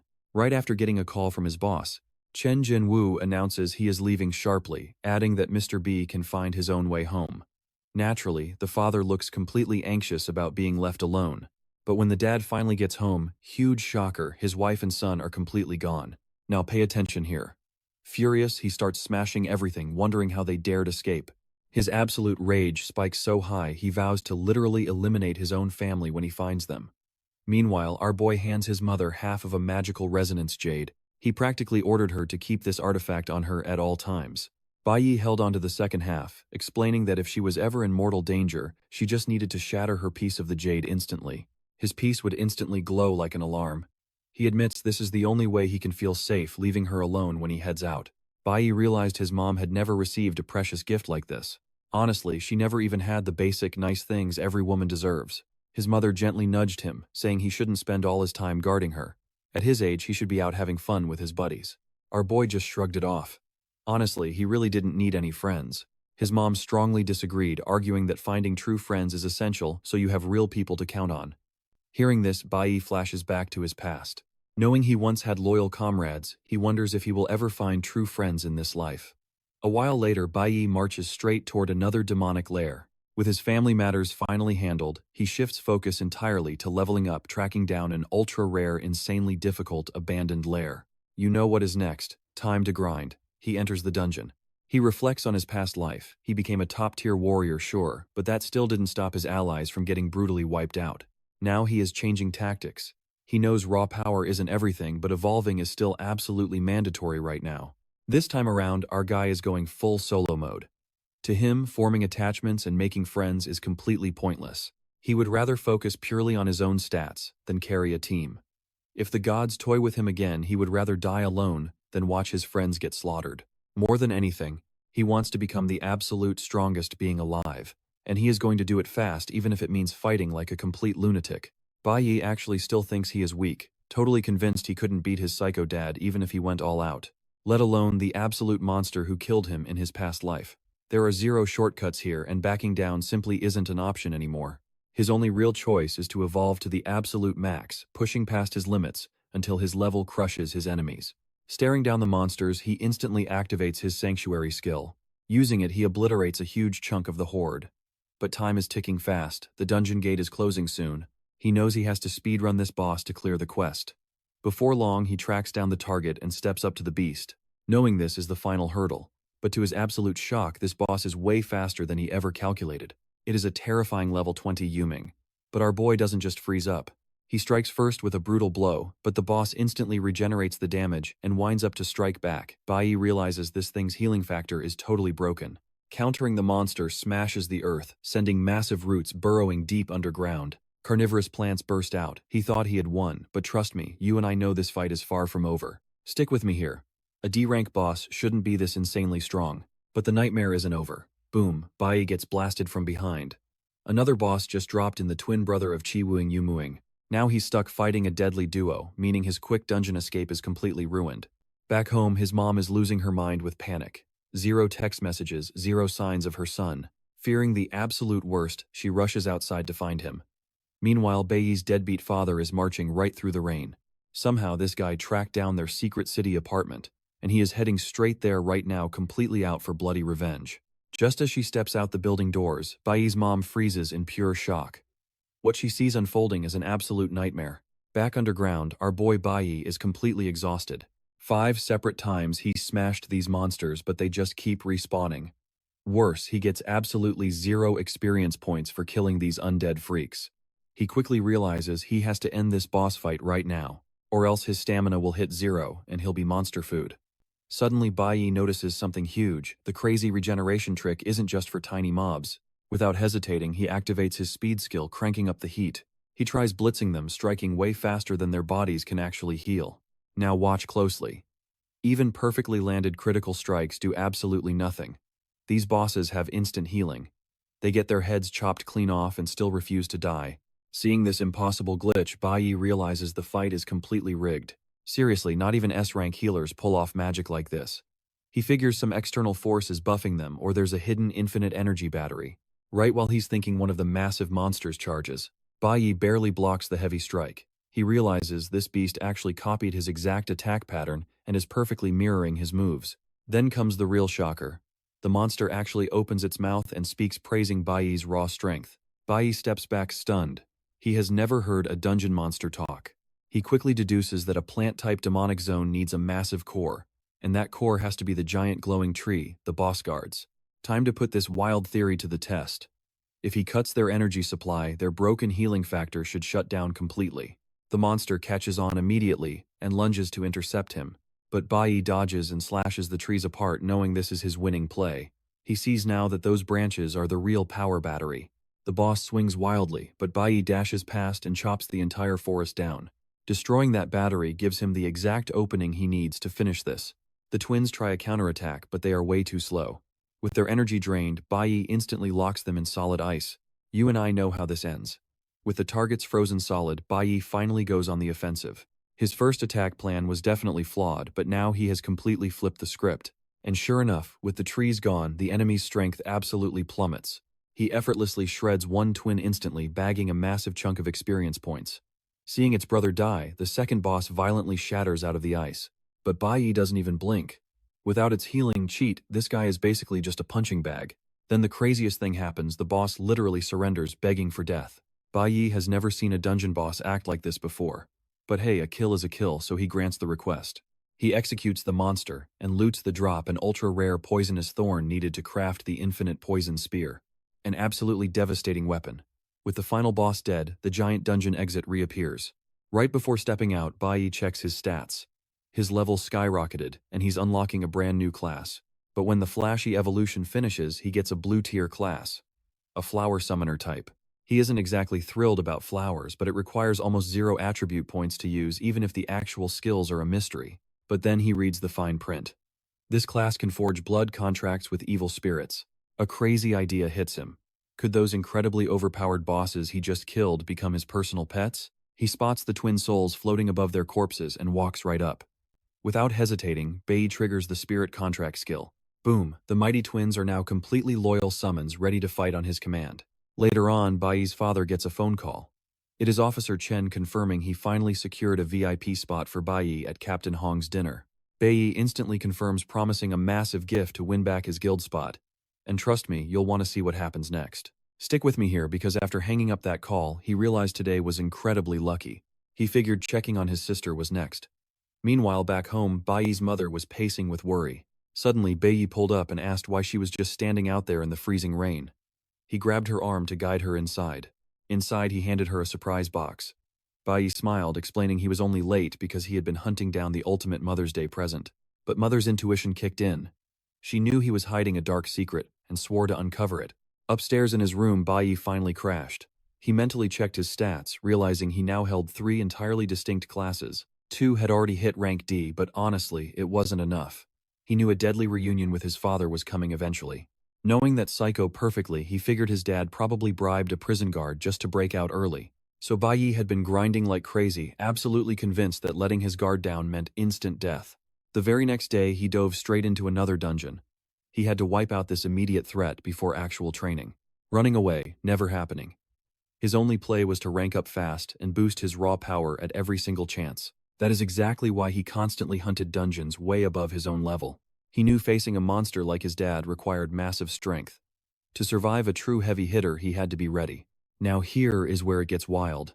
Over at the academy, Professor Huang just dropped the massive assessment results. She revealed that Bei and Shi Yin absolutely dominated, taking first and second place across the entire school. They smashed the high scores, and footage of their epic combat got shipped straight to the guild for review. Thanks to this flex, both scored tickets to the elite training journey. Plus, Bayi's insane stats earned them a private meeting with the Divine Guild. Bayi was totally shocked. Getting FaceTime with the actual guild was something he never even dreamed could happen. The whole class hyped him up, totally convinced that Bayi was destined for absolute greatness. After class in the principal's office, Hong Lang pulled aside his nephew, Hong Chong X. He asked if the kid really wanted to skip the trip. The principal pointed out that the boy's father finally came looking for him. He hinted that Chong Zan should totally use his dad as a free pass to hit headquarters and join the journey. But Hong Chong X, he refused. Placing third meant he had not earned it. Taking a handout would just make everyone think he was a rich kid riding his dad's coattails. His uncle respected that hardcore pride, secretly hoping Chongsheng's father would finally recognize his son's serious maturity. But Hong Chongshan had one demand. He needed the keys to the sealed rank D dungeon out back to grind his power levels. Meanwhile, surprise twist, Xiling was actually the general director's nephew too, but unlike Chong X, Xiling was shamelessly begging his powerful uncle, Director Zi Yunqing. He whined to join the journey, playing the Soul Heir card. Zi Yunqing sighed, knowing the kid was their bloodline's last hope, yet he still acted like an absolute idiot. The director coldly demanded why he pulled that dirty stunt during the combat simulation. You and I saw this coming, right? The director completely knew. Xiling rigged the monster attack. He snapped that the higher-ups were not idiots. Thinking he could just cheat and easily slide by was a massive insult to their intelligence. He warned that as general director, he barely managed to bury the evidence of his nephew's massive screw-up. If they were not blood, Xiling would be expelled instantly.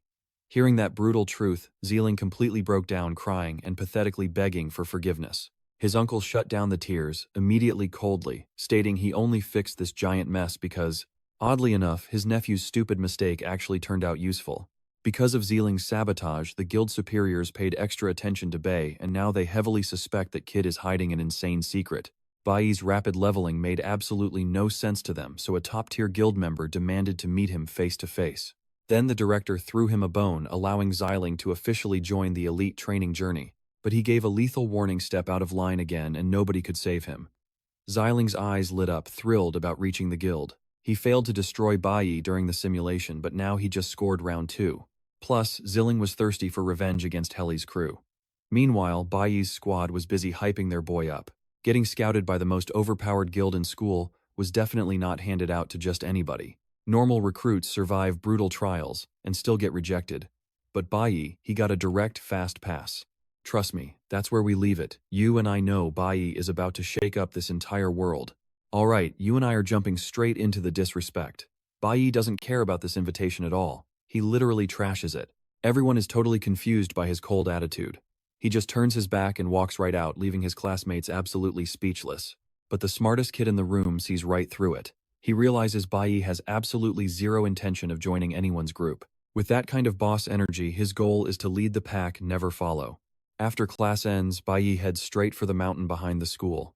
He unlocked the rank D layers knowing it would be completely empty tonight. Hong Chang tags along, since he is the guy handling authorizations. Bayi set everything up, wanting to go in totally solo. He believed only he could survive this crazy level of danger. But Hong Chang refuses to just sit back and watch. He is going in. Bayi promised to teach him how to level up super fast as long as he got access to this exact lair. He never expected to unlock every single rank D dungeon in school. They jump into the action, but Hong Chang immediately struggles in combat. Bayi offers a hand, but the guy totally refuses, claiming he can handle it himself. Now pay attention here, because you and I need to watch his next move. Watching his buddy fight, Bayi realizes he still lacks Warrior's Tower requirements. Since he practically wiped out every single layer he found, these school dungeons are his only shot right now. Higher awakened ranks demand way more experience to level. Once you hit rank D, the grind gets brutal. Seeing Hong Chang getting wrecked, Bayi steps in, annoying him. Still, the guy finally hits rank D, realizing real combat without family bodyguards is way more effective. Bayi also levels up. He hits rank C, knowing his crazy new stats can easily crush any pending problems in his way. Back home, his mom randomly asks if he is dating anyone. Bayi shoots that down fast, reminding her he is still in middle school. So she immediately questions why he is arriving so late. She tells him having a crush is totally normal. She advises him to chase love fearlessly, or he will deeply regret missing his chance. Bayi thinks back to the only girl he ever truly cared about. Hila, his old teammate. She constantly flirted during missions, but he always brushed her off. Despite her advances, our hero only saw her as a good friend. Plus, as the team captain, he took his duties dead seriously. Romance was completely off the table for him. But watching her tragically die right in front of him, it left him absolutely furious. In his previous life, his master saved him from execution. Soon after he met Hailu in the capital of the Sacred Kingdom. But now he has no clue where she is. Finding her again in this new timeline is going to be incredibly tough. After all, only he remembers their tragic past life. If they meet now, they are just complete strangers to each other. You and I both know the truth, though. Haley is incredibly close. She hears that Bayi is ignoring all her messages and the guild entirely. Healy finds this super interesting and decides she needs to confront him face to face. Finally, his birthday rolls around. His mom hands over that promised gift. Tearing open the box, he finds the wrapping paper and a heartfelt card from his mom. Seeing a winter scarf, he is totally confused, since it is literally summer. He asks if she knew he was heading to the Sacred Realm. She completely confirms it. She explains the Sacred Realm is freezing cold, so he better dress incredibly warm. Bayi suddenly realizes his mom knew his epic plans this whole time. Hiding things from her now is just completely pointless. Even so, she suggests that for his birthday, he really should invite some friends over to celebrate. Bayi firmly insists he has zero friends. But back at school, a huge surprise drops. An old buddy gifts him an awesome action figure of his favorite model. Then the nerd steps up, handing him a very special item. It is the original tape of his absolute favorite movie. Deeply impressed, he remembers his past life. They used to skip class together just to watch old movies. He is genuinely shocked his classmate actually remembered that. The nerd begs him to hide it from the teachers. Bayi smiles and thanks him, genuinely loving the awesome gift. But out of nowhere, Chi Yin walks up with a present. Everyone is completely stunned seeing him get a gift from a girl. Plus they realize it is an enchanted gem, a literal Ranka weapon. Bayi immediately protests. It is way too incredibly valuable, and he simply cannot accept it. She explains he is the reason she made the journey. And that is where we leave it. Trust me, you will want to see what happens next. She brushes it off, saying the item means nothing to her family, but it's exactly the kind of gear Bayi needs right now. You and I both know you never turn down free high-tier loot, right? He realizes Chi Yin picked this specifically after noticing his basic weapon. Got to hand it to her, that attention to detail is impressive. Despite his usual cold lone wolf act, he is genuinely touched. All his friends actually remembered his birthday and brought him awesome gifts. Meanwhile, the boys are whispering. Since when did those two get so close? Chi Yin asks what they are whispering about. Wanting to return the favor, Bayi invites the whole crew to dinner completely on him. Hearing the MC actually offer a free meal, the squad is hyped. But right then, Bayi notices a massive crowd of students swarming his classroom. Outside, everyone is losing their minds over a legendary guild leader visiting. They are all dying to see this famous beauty. Reading the room, Bayi instantly realizes this entire crazy mob is actually here for him. He needs to shut this down fast. Off to the side, his hater Zilling is also waiting to see this VIP. Zilling is boiling with pure jealousy. Is Bayi really that special? Why would a high-ranking leader demand to see him personally? Right on cue, our MC steps out into the hallway. Now watch closely because this is where things get absolutely insane. A blur of motion tears through the crowd at terrifying speed, smashing the air itself. Bayi reads the distraction instantly and braces for a heavy fight. The exact second he pulls his dagger, the attacker completely fakes him out. Bayi realizes this enemy is ridiculously fast, but he still manages to throw up a flawless defense. The normal students can't even process the speed. And then Hila finally steps into the light. Backing off smoothly, she praises his crazy reflexes. She smirks, knowing she was right to try and recruit this monster into her guild. But when Bayi actually looks at Hila, total shock. He absolutely did not expect to see her here. Hila casually mentions the ignored invites. Since he ghosted every single message, she had to crash his school to get an answer. The crowd is sweating. They think there is zero chance Bayi actually rejects this stunning powerhouse to her face. It would be social suicide. Hila starts a formal introduction, but before she even finishes, Bayi literally sprints forward and pulls her into a hug. You and I both know that was completely unexpected. The entire crowd, especially Zilling, is absolutely losing their minds. Bayi is just genuinely thrilled to see Hila alive again after everything that happened in his past. Naturally, she is completely confused, and the audience is paralyzed. Nobody hugs a terrifying guild leader out of nowhere like that. The nerd points out the crazy truth. She is actually their age. She used to be in their class before awakening her broken abilities early. Back to Hila, she awkwardly pushes him away, blushing hard. Still, she smoothly asks if that hug means he is joining her squad. She promises her guild has unlimited resources, everything he could possibly need to power level his stats. But Bayi shuts it down immediately. Joining her team just does not fit his master plan. He drops a bomb. He is building his own guild, and maybe then they can team up. Suddenly, her vice leader steps into the hallway. He announces that Captain Hong is back on campus, and the board expects them to go welcome him right now. Hearing that Hila tells Bayi they will settle this later during the upcoming combat trip, they need a serious talk, especially about his weird long-time no-see comment. As she walks off, Zilling is literally shaking with rage. Everyone saw the entire crazy exchange, and the hallway gossip instantly explodes. Mostly because instead of destroying Bayi for the hug, the icy leader was actually nice to him. The rumors are going wild. Honestly, Bayi did not plan that either. In his past life, his elite squad never discussed their dark histories or school days. Because of that rule, he literally never knew. Hila went to the exact same high school. He admits this is his craziest birthday ever. After class, Bayi treats his squad to the promised steakhouse dinner. Mid-bite, Chi Yin asks the big question. Is he really making his own guild? And why is he leaving the school so soon? Bayi casually drops the truth. After the training arc, he is moving straight to the sacred realm. His nerdy buddy panics. Is the MC dropping out to run a rogue guild? Stick with me here, because his real goal is wild. He is aiming for the legendary Divine Weapon Academy inside the Sacred Realm. Meanwhile, over at a luxury hotel, the infamous Captain Hong finally arrives, greeted by hyped-up elites. Stick with me here, we are kicking things off with Captain Hong soaking up praise entering the hotel lobby alongside the police captain. But the police captain freezes. He is totally shocked to see Bing Sheng chilling at this party. He turns to his guy. Why the hell is that criminal out of prison so early? His subordinate whispers that Mr. B paid double bail. The boss approved it and basically told the vice captain to look the other way. The vice captain is absolutely furious. Having Bing Sheng crash Captain Hong's exclusive welcome party, a complete disaster. The guard adds that Mr. B was unfairly kicked from the guild. Now he is desperate to buy his way back in. Bailing even brought all his assets to beg for a spot. But his rare ores mean absolutely nothing to Captain Hong, who looks completely disgusted. Hong sneers. The Divine Guild rented this entire place for actual members. He makes it clear they do not want a dog like Bing Sheng around. Scrambling to grab his dropped ores, Bing Shan desperately tries to explain himself. But wait, Hong grabs him by the collar. With his trash reputation, how dare Bing Sheng shamelessly try to buy a guild spot? Hong barks at him to get out of his sight and never show his pathetic face again. Captain Hong then snaps at his guards. From this second on, nobody lets that garbage anywhere near their guild. Publicly crushed and deeply humiliated, Bailing boils with absolute rage. He silently swears brutal revenge for this massive disrespect. Seeing red, Bingshan storms out of the hotel. Walking down the street, his twisted mind starts plotting how to make everyone pay in blood. Meanwhile, our main character's mom leaves her house. By some horrible twist of fate, she crosses paths right into Bing. Cut back to Bayi at the restaurant. He is quietly watching some big shots from the Divine Guild. His buddy nudges him, joking that if Bayi joined up, he would easily match those guys, maybe even blow past their prestige. Honestly, the protagonist is just thinking about how incredibly good today has been.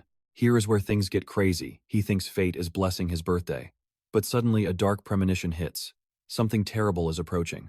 While he is happily toasting with friends, his mother is stepping into a total nightmare miles away. Consumed by fury, Bing Sheng finds his perfect victim.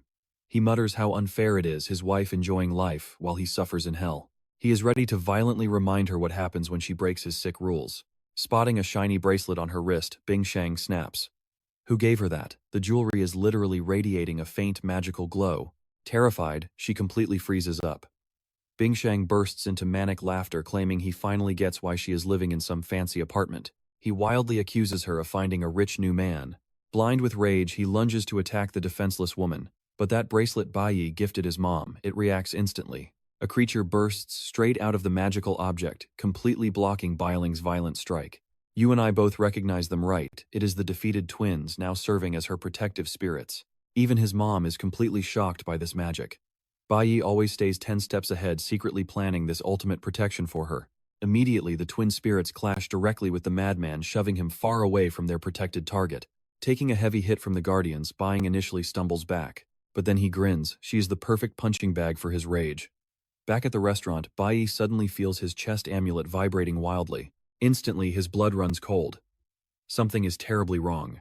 Sprinting toward his mother, he remembers calling Hong Chang'an earlier, asking if the guy found out any dirt on their secret topic. Hong Chang'an confirmed his father was actually released way early. The guy even crashed Captain Hong's elite welcome party before things went south. But after getting violently kicked out of that party, he completely vanished off the face of the earth. Bayi desperately dials his mom. No answer. The terrifying puzzle pieces finally click into place. He grabs a bike, pedaling like a madman to get home. He knows he left those powerful twins to protect her, but their power is absolute trash compared to his father. They can only buy her a few precious minutes.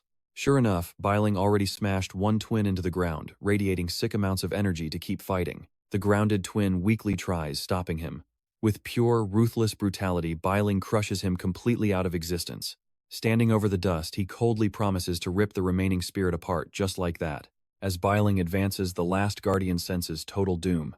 He throws out every ability he has, desperately trying to lock him down. While holding the line, he screams at Baiyi's mom to run and never look back. Trust me, you and I feel her panic. She sprints away while the guardian uses his actual body as a meat shield. Stick with me, you're about to watch the ultimate payback. Bing Shang shatters his restraints, instantly threatening his terrified wife. He instantly catches up to her, sneering, "Where do you think you're going?" He completely corners her. Nowhere left to run. Spotting the jade pendant glowing around her neck, he ruthlessly rips it right off her. Thinking it was just some cheap jewelry, Bing Shang completely crushes the necklace. He aggressively steps forward, showing zero mercy. But Bailing is completely clueless that pendant was actually a high-level protection charm. The second it shatters, Boom Bayi teleports straight in to save his mom. Still, his mother is absolutely terrified by his sudden entrance. And Bailing, he's completely caught off guard too. Furious, our MC lays down the law. Bing Sheng will never touch his family again. He is ending this whole nightmare right here, right now. Flashback time. The last time his parents had a brutal fight, things got incredibly dangerous. He desperately tried stopping it, but he was chained up, completely powerless to help. His mom just took him walking without telling her husband. Bing Sheng had failed his job hunt, coming back completely empty-handed. Furious, the man took all his miserable rage out on his wife. The trauma was so heavy, Bayi actually triggered a second awakening. He ripped straight through those chains, desperately shielding his terrified mother. Bing Sheng actually attacked his own kid. But pure, unfiltered rage gave our protagonist insane, monstrous strength. He brutally ended his family's suffering right then. But that tragic day cost him both his parents forever. He's lived completely alone ever since. But this time around, he's changing the script. He swears he will never be powerless to protect the people he loves ever again. Now pay attention here, he's no longer facing a defenseless victim. Bailing masks his shock, claiming he didn't expect this. But honestly, he thinks it's perfect timing, planning to permanently eliminate his son too. Our MC zero fear in his eyes. Instead, he instantly launches a ridiculously high-speed intense attack. Taking a direct hit, Bing Sheng staggers backward. But his eyes go wide seeing the kid actually wielding his legendary Kunwu blade in combat. He's absolutely stunned, wondering who dared steal his personal weapon. Ignoring him, Bayi orders the twins to grab their mom and run. Bing Sheng suddenly realizes these powerful summons belong to his son. Intriguing. This officially makes the kid a super rare dual elementalist. He arrogantly claims that's expected from his own bloodline, but just inheriting his father's crazy talent, definitely not enough to survive this fight. Because he hasn't forgotten his son's absolute disrespect, and there is no way he's letting him walk away without some brutal payback. Bailing snarls that the kid is crossing massive lines, promising to literally beat some elder respect back into him. With that threat, Bailing lunges forward. His mother watches completely horrified, but Bayi is ready. He blasts out an ice ability, freezing the attacker's momentum. Bailing is completely bewildered. Wait for it, our MC reveals he doesn't just have two classes. He proudly states this insane power has zero connection to Bing Shen, it's all him. To Bayi, the man standing there is nothing but pure trash. Bailing scoffs, boldly declaring he isn't even slightly intimidated by this. He argues that fancy multiple classes mean nothing against his decades of raw, brutal, real-world combat experience. You and I know villains never learn. He thinks being the father makes him the absolute boss here. Seeing Bing break free, Bayi instantly blitzes him again, unleashing a relentless combo until the guy is totally pinned down. Bing Sheng realizes his ultimate defense was shattered wide open. Furious and bleeding, he demands to know how a kid pulled that off. Bayi just stares him down. He owes this old man zero answers. As far as he's concerned, they aren't family anymore. He drops a final warning. Bing better stay miles away from his mother from now on, or the next time there won't be any mercy. Bailing just starts laughing like a maniac, claiming he sacrificed everything for this ungrateful family. He screams that as long as he is breathing air, Bayi will forever be his son, no exceptions. But Bayi, he completely rejects that toxic claim. He strikes hard, launching Bailing across the room. Bing Sheng tries swinging back, but he literally can't even get within striking distance. Smashing into the ground, Bing Sheng is mind blown. How did a newly awakened rookie gain this level of godlike strength so fast? Seriously, Bailing is a red class rank C fighter. Getting clapped by his own son is completely humiliating. Looking down at him, Bayi tells the old man it's game over. Resisting now is just going to make things way more painful. So what do you and I take from this? Bailing always used violence, but he never faced an equal. Karma just hit him hard. Stick with me, we are starting off with pure karma. Our boy makes it crystal clear that a coward like Bailing deserves absolutely nothing. He adds that this pathetic excuse for a father is not even human. Completely fueled by absolute rage, he violently slams Bing Sheng right into the dirt. His mother watches in pure shock. She has never seen him this ruthless. Beaten and desperate, Bing begs for his life, claiming that above all else, he was the one who raised him. He cries out, pleading for his son to remember the sacred blood ties that connect them. But our main character fires back. Did those so-called blood ties ever stop Bailing from beating his own family? He screams that his father was always a monster. No matter how much they cried, he never showed a single ounce of mercy. He always chose the path of extreme brutal violence.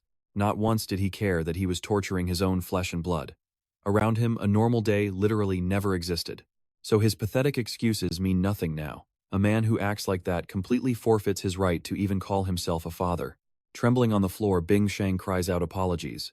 He swears he will change and never hurt them again.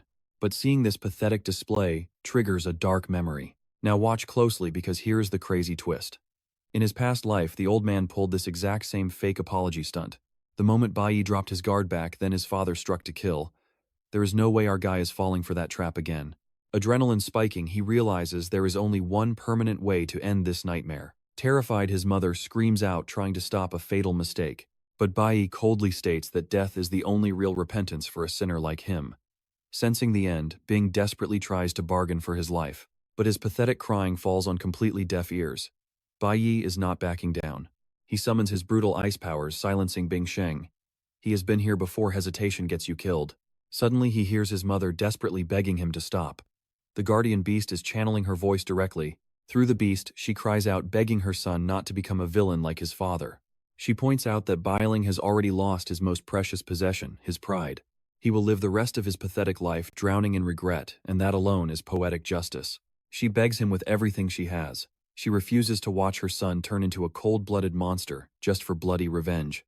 Even worse, she does not want to spend her days visiting him in a dark prison cell for murder. I know what you are thinking, you cannot let a villain walk right. Bayi completely agrees, unleashing a devastating skill called judgment. With one brutal strike of this power, Bayi completely shatters the old man's awakened abilities. Just like that, Bailing is reduced to a powerless nobody. Bayi permanently banishes him away. He drops a freezing threat: if this old fool ever tries to come near his mother again, the guardian beast will instantly rip him apart. And if that fails, Bayi will happily go to prison to finish the job. Absolutely terrified by this final warning, Bailing can only obey. Fast forward a bit, and Bayi is back home assigning the twins to protect his mom. He lets out a heavy sigh, relieved he made it in time to stop a tragedy. His mom warmly smiles, assuring him she is perfectly fine. Still anxious, he promises to buy her another defensive pendant. She softly thanks him for worrying. But suddenly Bayi completely freezes at the sound of her voice. This time, it is not the guardian beast talking. It is her actual real voice. She is totally confused, but the guardian spirit reveals her missing voice was just an old injury which he easily managed to heal. Later on, the guardian asks if he is actually going to leave his mom behind after all this. Bayi calmly explains the rent is covered. Once he stacks up enough cash, he is buying the whole place straight up.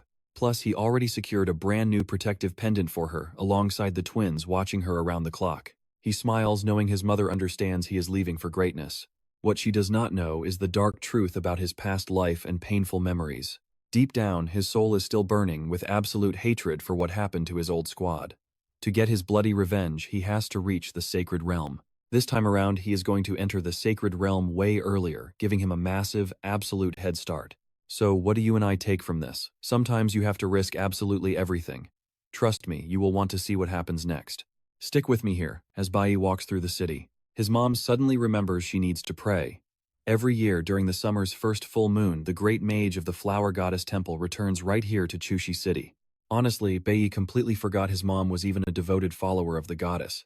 He also kept his departure date a total secret. He figured slipping away quietly was the smartest move, because saying goodbye, not exactly his strong suit. Meanwhile, across town, his best friend just got the incredible news that his major corrective surgery was a massive success. His parents were absolutely overwhelmed with relief. He brushed it off like it was nothing. But his mom immediately set him straight. This procedure was highly risky. She told him to be grateful and to get some serious rest so he could properly heal. The kid hated having surgery right now. All his friends were heading out on a massive journey and he just wanted one last chance to say goodbye. The next morning, Cheon's mom gives her a warm send-off, telling her to make sure her dad does not work too late. The school official reminds the sobbing parents that this trip is only 15 days long. There is absolutely no reason to act like they are leaving forever. Meanwhile, our boy Bayi stands at the train station completely alone. Teacher Wong spots him and asks where his parents are. Bayi just coldly replies no. Wong raises an eyebrow, wondering if he is always this independent. Bayi thinks to himself that this teacher has zero clue about his dark past. Better keep it that way. Being a loner is just normal to him now. First, he lost his entire family, then his absolute best friend. Just when he started trusting his new squad, gone. Erased on that one fateful day. After taking so many hits, silence and pure pain just became his everyday reality. That is exactly why he hates goodbyes and handles things solo. Professor Hang announces the train is here and tells everyone to gear up. Bayi just focuses on the mission. Now pay attention here. Out of nowhere, a familiar voice shouts his name. He turns around and freezes in shock. His mom and his entire squad actually showed up to see him off. Lin Lu literally broke out of the hospital for this. He laughs, saying his parents are going to end him if they find out. Bayi totally scolds his nerdy buddy, reminding him he just survived a major surgery. Lin Lu waves it off, swearing he is fine. But honestly, he was just too worried. He begs Bayi to stay safe out there. The whole squad packs him extra clothes and food. Even the class rep smiles, seeing that this lonely kid actually has people who care. His mom hands over a special gift. A sacred bracelet from the goddess temple meant to keep him alive. She smiles, saying he gave her a gift once, so she is returning the favor. Something to actually watch his back on this crazy journey. Bayi realizes she went to the temple specifically for him. It hits him, maybe she already knows he is not coming back home anytime soon.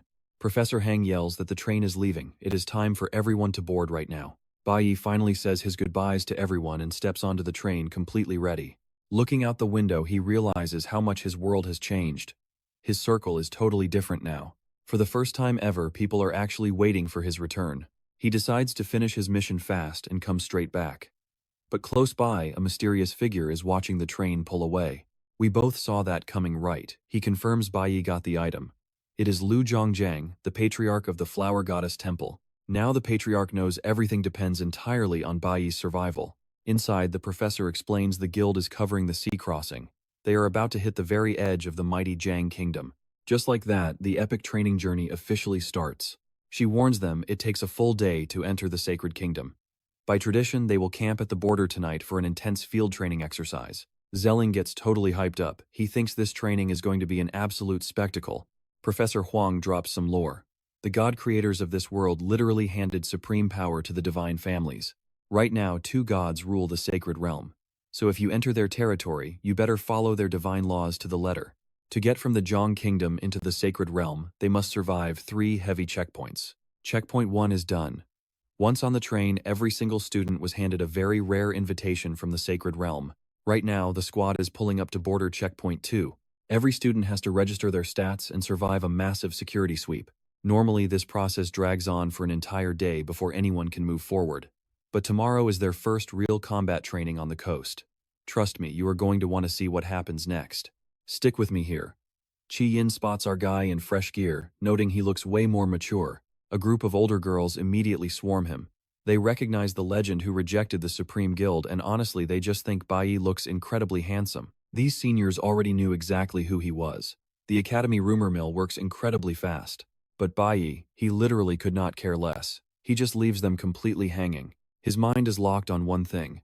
These desolate land beasts are pure garbage. They won't help him rank up, and that slows down his entire progression. Right on cue, an older student struts over. This guy starts bragging about being a top-tier prodigy back in his day, claiming the monsters here are an absolute joke. Zhang Jun is his name. He acts tough, saying real combat against these monsters is way harder than it looks. The girls immediately switch targets. They start fawning all over Zhang Jun, but Bayi knows the truth, they just want a free bodyguard. Anyway, Professor Hang steps up. She reminds everyone that this field trip is strictly for the Academy elite. Her rules are simple. Stay in the safe zone and absolutely no solo heroics. Everyone must be back in camp by 8 p.m. sharp. A hyped-up Zhang Jun basically brushes off the warnings, grabbing his 2 new cheerleaders to blindly lead the way. Zelling looks super hyped, too, flashing this totally suspicious grin like she's plotting chaos. Cut to the sacred realm.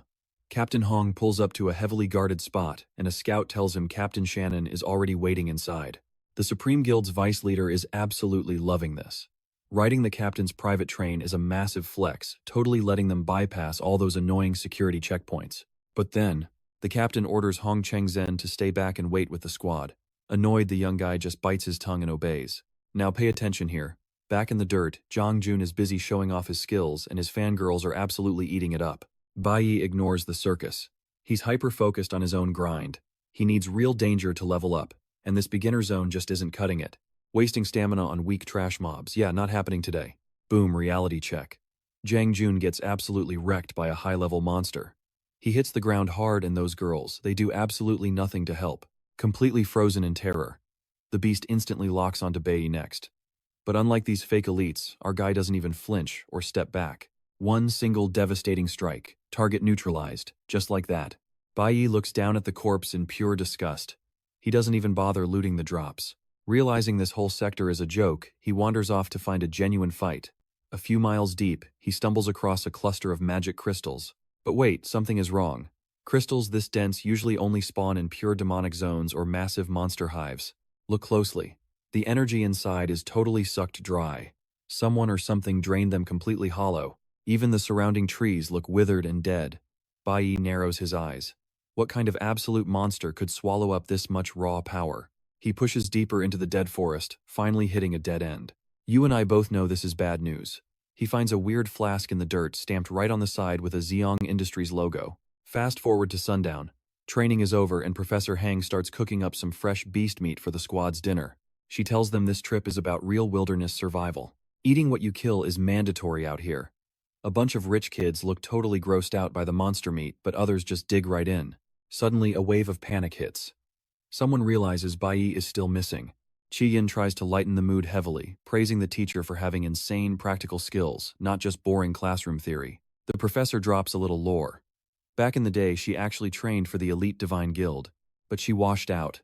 Brutal, right? She whispers to the class rep. that this is actually her very first time stepping foot inside the sacred realm, begging them to keep it quiet. She admits that if it wasn't for Qi Yin and Bayi, she never would have reached her dream destination. But mid-sentence, a massive shadow suddenly drops in from the dark. Qi Yin barely even registers it. Teacher instincts activate. Hang spots the lethal threat instantly and shoves Qi Yin out of harm's way. But she takes the massive hit instead. Qi Yin just watches in sheer horror as the enemy attack brutally connects. Pure chaos erupts. The other students are screaming in sheer panic. Miles away, Bayi is sprinting back to camp at top speed. He finally pieced it together. An incredibly high-tier demonic beast is hunting them, but he's just too far away. Bleeding out, Professor Hang screams at the terrified students to run straight to the closest guild branch immediately. So where does this leave us? She knows she's staring down a rank B monster. Her only plan now: buy them enough time to escape. Stick with me. You are about to watch Xiling put his completely unhinged plan into action. Absolutely furious that Bayi stole all the spotlight, this guy wanted some serious revenge. His brilliant idea: smuggle a demonic beast inside and let it gorge on the environment's raw energy. Xiling's logic was twisted. He figured he would wait until everyone was brutally injured, then swoop in at the last second to play the ultimate hero and claim the glory. But shocker, things violently spiraled out of control. Xiling just stood there completely helpless. The monster leveled up way past his expectations, transforming into a massive nightmare he simply could not handle anymore. Like a total coward, Xiling completely backed off, leaving everyone else to literally die. Thanks to his stupid stunt, Professor Huang took the first heavy hit, putting the whole class at risk. While sprinting, our main character suddenly gets a flashback to his past life. He once fought a terrifying rank S enemy that nearly broke him. Because of that brutal fight, he instantly recognizes this new monster has completely overpowered offense and defense. To make matters even worse, the strongest fighter present is Professor Hang. But she is only rank C, totally outmatched by a rank B beast. The protagonist knows right away that holding back is not an option if he actually wants to win. But if he actually goes all out, pay attention here. Showing his true capabilities to the students would instantly attract the attention of the so-called gods. Meanwhile, the professor realizes this monster has already wrecked half her entire class. Even worse, she figures out its strikes are inflicting total paralysis. Absolutely panicking, she has no idea how to survive this. And the creature, it is literally feasting on everyone's drained energy. Qi puts up the best fight, but even she ends up completely at the monster's mercy. But right before a fatal strike, the beast takes a massive hit. Wang screams that she will never let it touch her students. With that bold move, she instantly becomes the enemy's main target, dragging all its furious attention onto herself. The creature charges in for the kill. But right at the last possible second, our protagonist crashes the party to save his professor. Bayi steps right in front of the teacher, tanking the danger and firing off a counterattack. This clutch save stops Huang from being wiped out. But inside, he knows his current power is barely scratching this absolute powerhouse. Right now, crowd control is his only option. He blasts the enemy with a massive wave of ice, managing to completely freeze the entire creature. But that flashy move does not stay hidden. Every single student just watched Bayi visibly change his combat classes. Bayi knows he has zero choices left here. He refuses to let everyone die, even if it completely exposes his biggest secret to the world. Teacher Hang, literally bleeding out and critical, still only cares about her students' safety. You and I both thought it was over, right? Nope. The monster just vanishes into thin air before their eyes. Pure panic washes over the students. But our boy knows the threat is still active. That thing could ambush them from the shadows any time. Given his current level, Bayi realizes beating this boss is basically impossible right now. But he can definitely use this tiny opening to help everyone fall back to safety. The teacher orders the class to run. She vows to hold the line until every single person escapes, even Xiling, who is still missing in action. Hang takes her duty seriously. She will absolutely make sure nobody gets left behind to die. They had a strict meetup time in place, so she refuses to abandon the camp and betray any stragglers. But Bayi drops a massive bombshell. Xiling actually unleashed this creature. A sudden flashback reveals that in his past life, the enemy traitor always prepared their morning breakfast. Everyone happily ate it without a single suspicion, including Bayi, their own team leader. The spy hid his dark intentions, perfectly relying entirely on absolute stealth because he needed every single member to eat that food. When the ambush finally happened, the whole squad was totally paralyzed, entirely unable to move. He slowly laced their meals with a paralyzing poison for an entire month, executing a flawless tactic to completely disable them all. Snapping back to reality, our main character does not hesitate to ruthlessly accuse Xiling. He reveals the Xiong Corporation actually belongs to Director Zeking's family, and Zelling's dad currently runs it. He adds that their sketchy lab literally specializes in demonic beast experiments using high-tech vials to shrink and store monsters. Bayi holds up a shattered vial he found out in the woods, loudly declaring that here, literally nobody except Xiling could ever get their hands on this tech, proving he is absolutely the culprit. Meanwhile, Xiling is watching this entire disaster from afar. Seeing Bayi with the vial, he instantly kicks himself for leaving sloppy evidence. Trust me, you are going to want to see what happens next. Bayi, ruining his plan, pushes his hatred to a boiling point. Back with the students, every single person finally turns against Xiling. Stick with me, you're about to watch pure chaos unfold. The class demands Xiling's punishment. Hearing this, it just ignites his absolute fury. The teacher knows they need to evacuate immediately. She frantically hands a radio to the class rep, putting her totally in charge of their emergency comms. But boom, a sniper shot from out of nowhere completely shatters the radio, badly injuring Chi-yin. The teacher completely panics. While the students are clueless and terrified, our protagonist already knows exactly who pulled the trigger. Suddenly, a smoke grenade drops. Paralyzing gas floods the entire area. Through the thick, chaotic fog, Xiling steps up, hiding behind a mask. He walks toward the suffocating students, absolutely furious with the protagonist. He screams that Bayi is the actual villain here. He blames the main character for turning the entire class against Xiling and his powerful family. So his solution: nobody leaves this place alive. But here is the wild part: Bayi isn't affected by the toxic gas at all. He walks straight up to Xiling. He coldly asks if he seriously plans to wipe out his own classmates. Students are literally collapsing into the smoke, but a deranged Xiling just keeps tossing more grenades at them. Zero mercy. He violently yells that he saved these grenades for the monster. Xiling was supposed to be the epic savior of this entire class, not Bayi. Now pay close attention here. Because the protagonist ruined his spotlight, everyone must brutally pay for backing the wrong guy. Xiling aims his bow right at the protagonist. But right before he fires, Professor Huang desperately begs him to stand down. She pleads that it is not too late to choose the right path. He really doesn't have to become a murderer. She desperately rationalizes that this was all just a huge mistake. The Xiling she knows would never actually hurt his peers. But Xiling just coldly stares back. He tells her it is way too late for second chances. Professor Hang suddenly realizes her own body is shutting down. One more second in this toxic air, and she will pass out. Bayi cuts his own arm to stay sharp. He looks up and agrees on one thing. Xiling has officially crossed a line of no return. He flat out states that Xiling's petty feelings do not matter. Absolutely no excuse justifies this pathetic, cold-blooded betrayal. Bayi is furious. This cowardly ambush violently triggers his own painful past. He demands to know how Xiling dares to aim at his own allies. An arrow flies.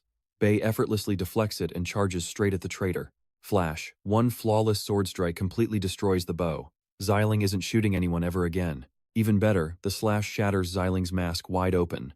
Now he is breathing his own toxic gas. Bayi watches with zero pity. In his world, backstabbing cowards do not get second chances. Period. Choking in agonizing pain, Xiling screams that Bayi is an absolute psycho, violently blaming him for this entire disaster. Bayi just scoffs. He reminds the coward that Xiling hid in the shadows, watching his classmates suffer from afar, and then asks, "Who is the real psycho here? Let that sink in for a second." Xiling's arrogant tantrum put every single person's life in absolute danger. He even risked his own well-being just for a pathetic, childish revenge tantrum. Because of him, innocent students and their teacher almost died for absolutely no reason at all. Hit with the brutal truth, Xiling completely breaks down sobbing. He cries that he only hid because he was terrified of the monster. He begs, claiming he can totally explain everything if they just listen. Bayi is entirely done listening to excuses. He declares that Xiling made his bed, and now it is time to face the brutal consequences. Panicking, Xiling genuinely thinks Bayi has lost his mind. He realizes the protagonist is actually about to end him, but Bayi does not strike to kill. Instead, he activates his ultimate skill to completely strip away powers. Along with pure blinding agony, Xiling gets his awakened abilities permanently deleted from existence. Bayi delivered the perfect punishment. Xiling is permanently broken, completely erased as a future threat. The arrogant rich kid who had the world at his feet, now he is just a pathetic, sobbing mess begging for help. But of course the universe hates our main character. Just as one problem ends, Bayi suddenly hears his teacher screaming out for help. The original beast is back, and the timing is completely garbage. Bayi isn't choking, but the toxic gas makes his body feel incredibly heavy. A hard fight just turned into an absolute suicide mission. Still, running isn't an option. But right before they clash, boom, a massive bolt of lightning blasts out of nowhere, directly frying the ugly creature. The monster is sliced from head to toe, yet somehow still stands. Professor Huang cheers that Hilo arrived just in time, and you and I both know she's right. Hila admits this tank is too much to solo. She looks right at Bayi and asks for backup. Surprised by her flashy entrance, Bayi tightens his grip and readies his blade. But suddenly, the monster uses its camouflage. Stick with me here. Bayi warns everyone this monster has insane camouflage. He wounded it before, but it vanished without a single trace. Even with a busted leg, Bayi spots the danger. That paralyzing gas is kicking in fast, and everyone is about to drop cold. Hila looks around. She is the only student standing. She is totally shocked to see Bayi resisting the toxic gas like an absolute boss. Playing it safe, she tosses him a first aid potion. She tells him the guild is on speed dial. But reinforcements, no clue when they show up. They just have to buy some time.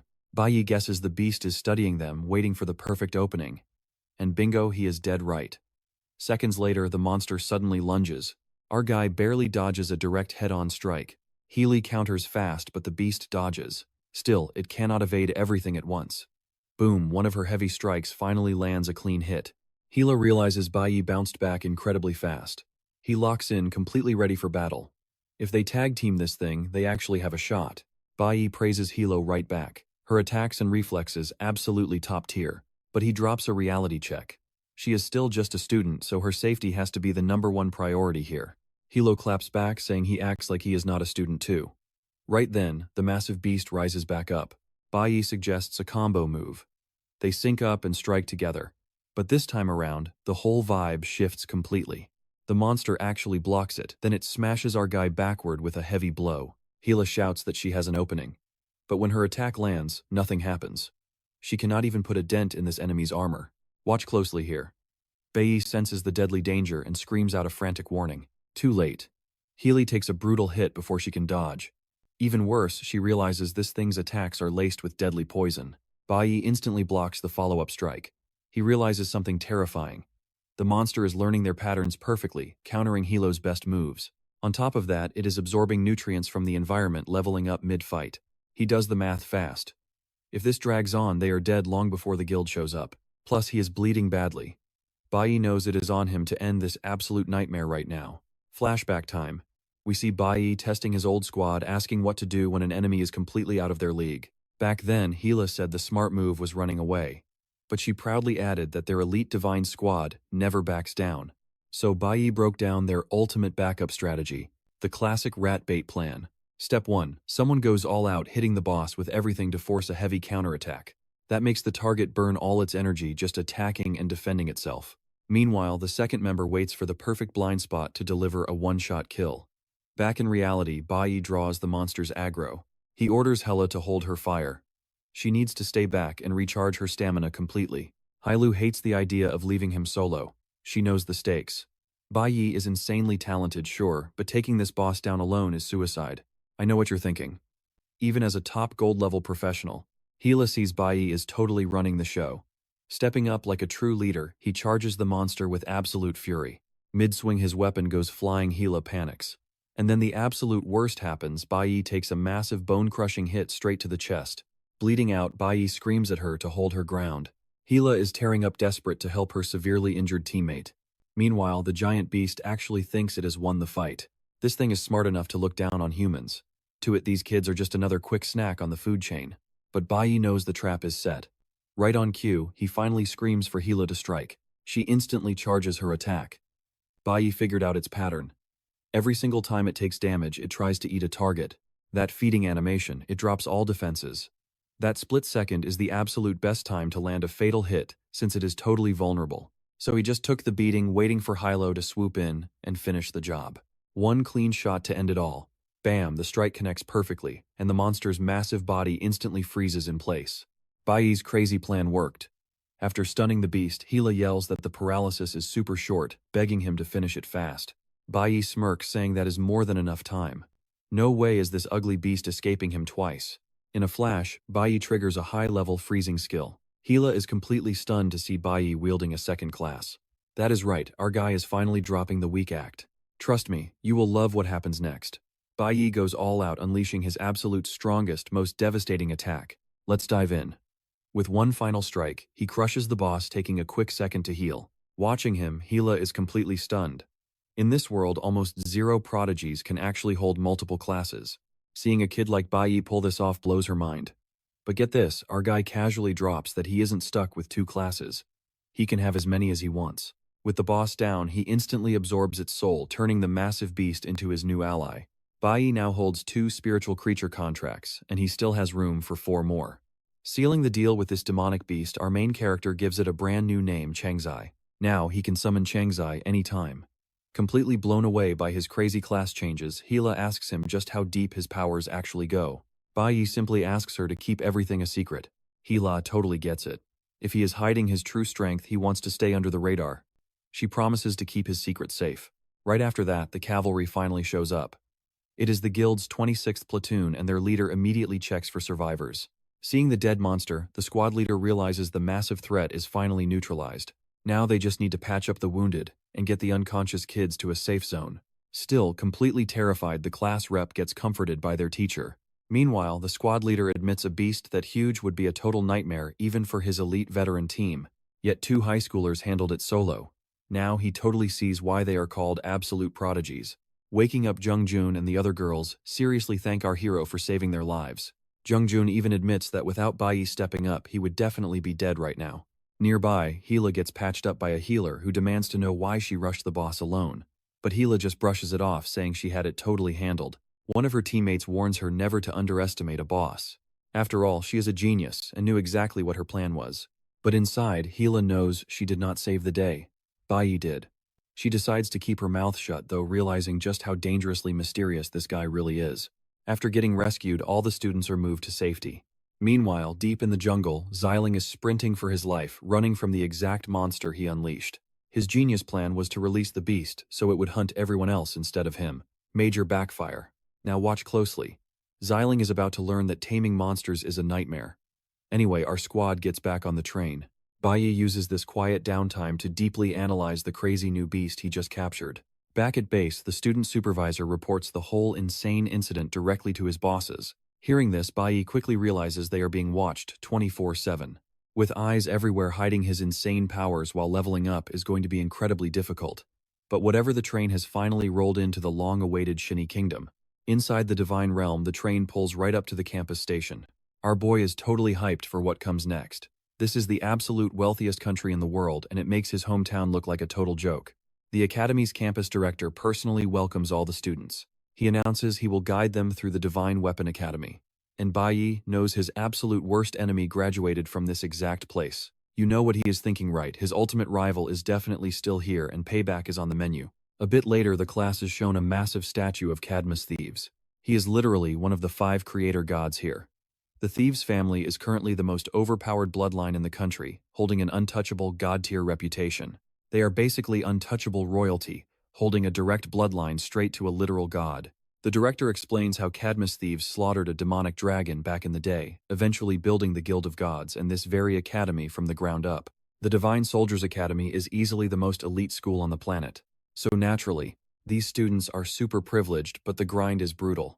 You need to hit rank B minimum plus survive an absolute meat grinder of an entrance exam. For most regular fighters, hitting rank B takes an entire lifetime of grinding, making it nearly impossible to reach. Rank B, awakened fighters are super rare.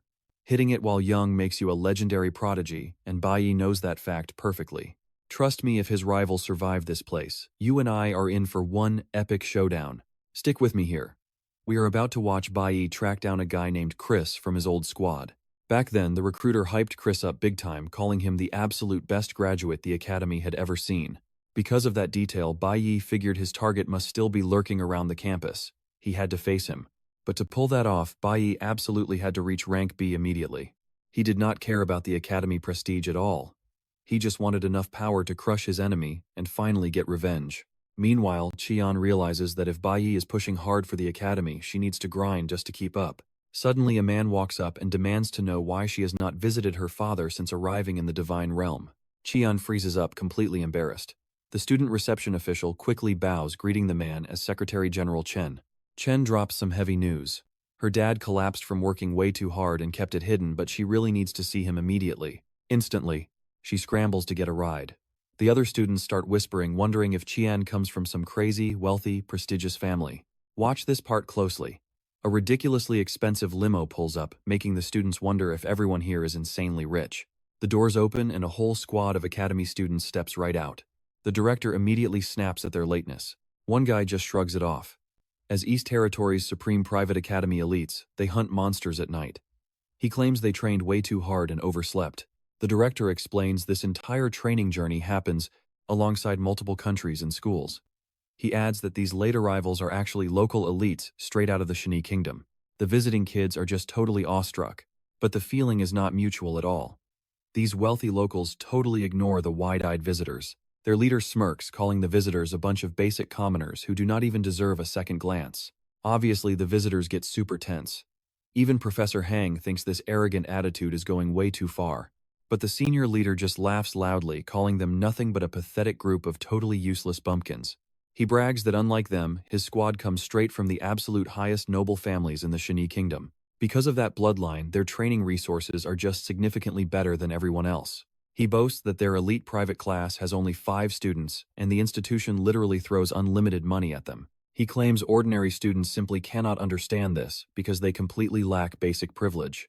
The leader smirks, guaranteeing that unlike these peasants, he is absolutely locked in for the Divine Weapon Academy later. Why, even as a second-year high schooler, his power level is already knocking on rank B. For this exact reason, his elite crew got an early VIP invite, and he loudly wonders why these losers are ruining his exclusive trip. One of Hilo's friends snaps back completely offended, claiming their team could easily compete with anyone standing there. You and I both know arrogance when we see it. The leader brags his squad flawlessly cleared a rank D dungeon, making them totally untouchable. One of his snobby friends chimes in, saying that dirty bumpkins would probably just die stepping into a dungeon like that. She scoffs, saying it is pointless to argue since they would never even understand. To her, commoners could never possibly understand the advanced language of high-class nobles. She gloats that nobles are literally born to rule, while everyone else merely exists to serve the strong. Meanwhile, our main guy Bayi just watches this, thinking how becoming a divine blessed is the absolute highest peak a normal person can ever reach. He achieved that exact status in his past life. But honestly, it meant nothing since the gods he worshipped just abandoned him anyway. A flying ship suddenly approaches. Students immediately recognize it as the divine race, exclusive transport. Everyone starts whispering, wondering what the divine race is doing here. A guy steps out of the transport, announcing that it seems all the students have finally arrived. Jaws completely drop.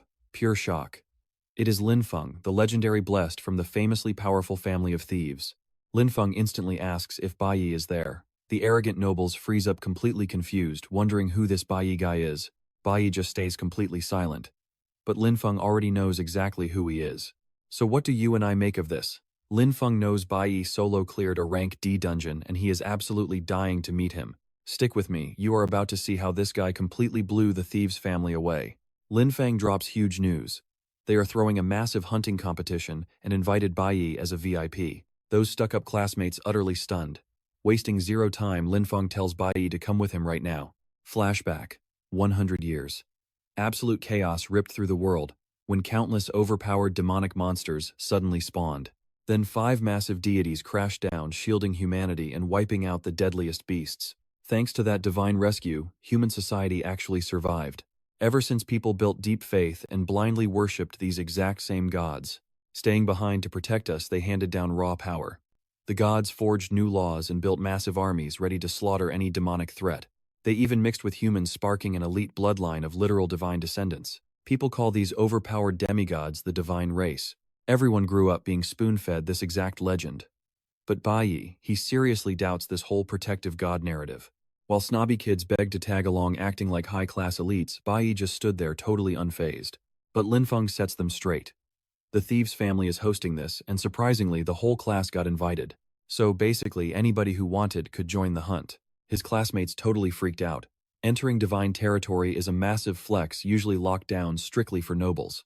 Right then, Linfeng asked if the whole squad was coming. Now watch this closely. You and I are heading straight into a high-tech floating city, packed with flying rides.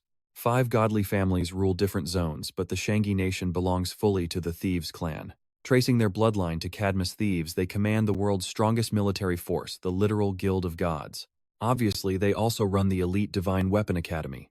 That means every single military draft and operation goes through them. They control awakened academies worldwide. Bayi figured his crazy graduation exam scores had somehow caught their radar earlier. But getting pulled specifically into this dangerous hunting competition made absolutely zero sense. Lin Feng guides the crew inside. While the other kids are drooling over the beautiful scenery, Bayi just smirks. Reunited with the divine family at last because guess what? He has been here before. Moments later, a servant announces guests for Shin Thieves, the absolute #1 heir in line. Shin is busy rambling about art and destruction. His grandpa called art the proof of humanity. But his royal dad swore that ruined cities were the real evidence. Shin disagrees. He thinks true art is creating ruins. The students look completely lost. That snobby kid yells at everyone to bow down, claiming only an idiot looks a god in the eye. I know what you are thinking. You would probably bow down right, not Bayi. He stares down Shin Thieves, the governing deity's heir, completely fearless. Following that intense standoff, Lin Feng drags them to the hunting grounds. The massive size of these beasts leaves everyone speechless. Up above, Ayod watches the field and asks how many fighters joined this round. His brother Ali says they will announce it soon. Other elite nobles are watching too, including a girl named Alice Jin. Bayi knows these two twins extremely well. Aodid and Ali belong to the Aod bloodline while Alice reps the Jin family. 3 divine families are literally watching their every move. Lin Feng yells that the games are starting and explains the brutal rules. This entire giant arena is the hunting ground. The main event awakened humans brawling with magical monsters. The Divine Guild captured C-rank beasts globally. And the awakened just crazy volunteers from all over. To keep things fair, nobody B rank or above is allowed to fight. The students realize these fighters have similar power levels. But honestly, these volunteers are way more reckless. Lin Feng announces that this year's hunt lines up with Festival Day. So trust me, you and I definitely want to see what epic rewards the champion gets. Alright, you and I are diving straight into the arena. Lin Feng announces this year's 12 elite participants, bringing in heavy hitters like Laozi and Ling Xing. The rookies watch in awe. They know these veterans are absolute beasts, making them feel completely powerless.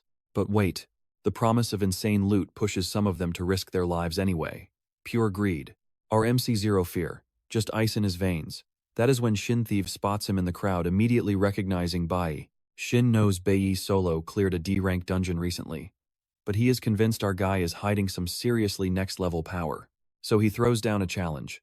Defeat a C-rank monster. Right here. Live. The rich kids think this is pure suicide for a normal student. But when a divine descendant gives an order, you just listen. Meanwhile, people realize Bayi was not invited for fun. The thieves' family plotted to test his limits from the very beginning. Bayi smirks. One monster, not enough. If he is stepping into that arena, he wants to join the full-scale hunt. You felt that too, right? Shin hides it, but he is completely stunned. The crowd is absolutely speechless at Bayi's insane demand. Even the nobles drop their jaws. You just do not see this kind of crazy audacity every day. Bayi knows C-rank beasts are incredibly rare outside. Getting a free shot at hunting them down, he is absolutely not missing this. His ultimate goal is reaching Bank. To get there, he has to crush every single impossible challenge thrown his way. Plus, 3 divine guilds are right there about to witness his true power firsthand. So he decides to give them the absolute greatest show of their entire lives. Hilo steps up next, demanding a spot in the hunt. Right behind him, the vice captain also volunteers to jump into the chaos. Seeing this, the spoiled rich kids are left completely speechless once again. Shin points out that since they are all C-rank, they technically make the cut. He laughs. Ordinary students begging to join a death match, that is a first. He finds it hilarious and instantly approves them. One snobby student snaps. He claims these peasants are just flexing for the divine guilds and will probably die in 5 minutes. Feeling totally upstaged, the leader of the arrogant students declares he is joining too. Lin Feng strongly warns him to reconsider. There are no teleportation devices allowed in this trial.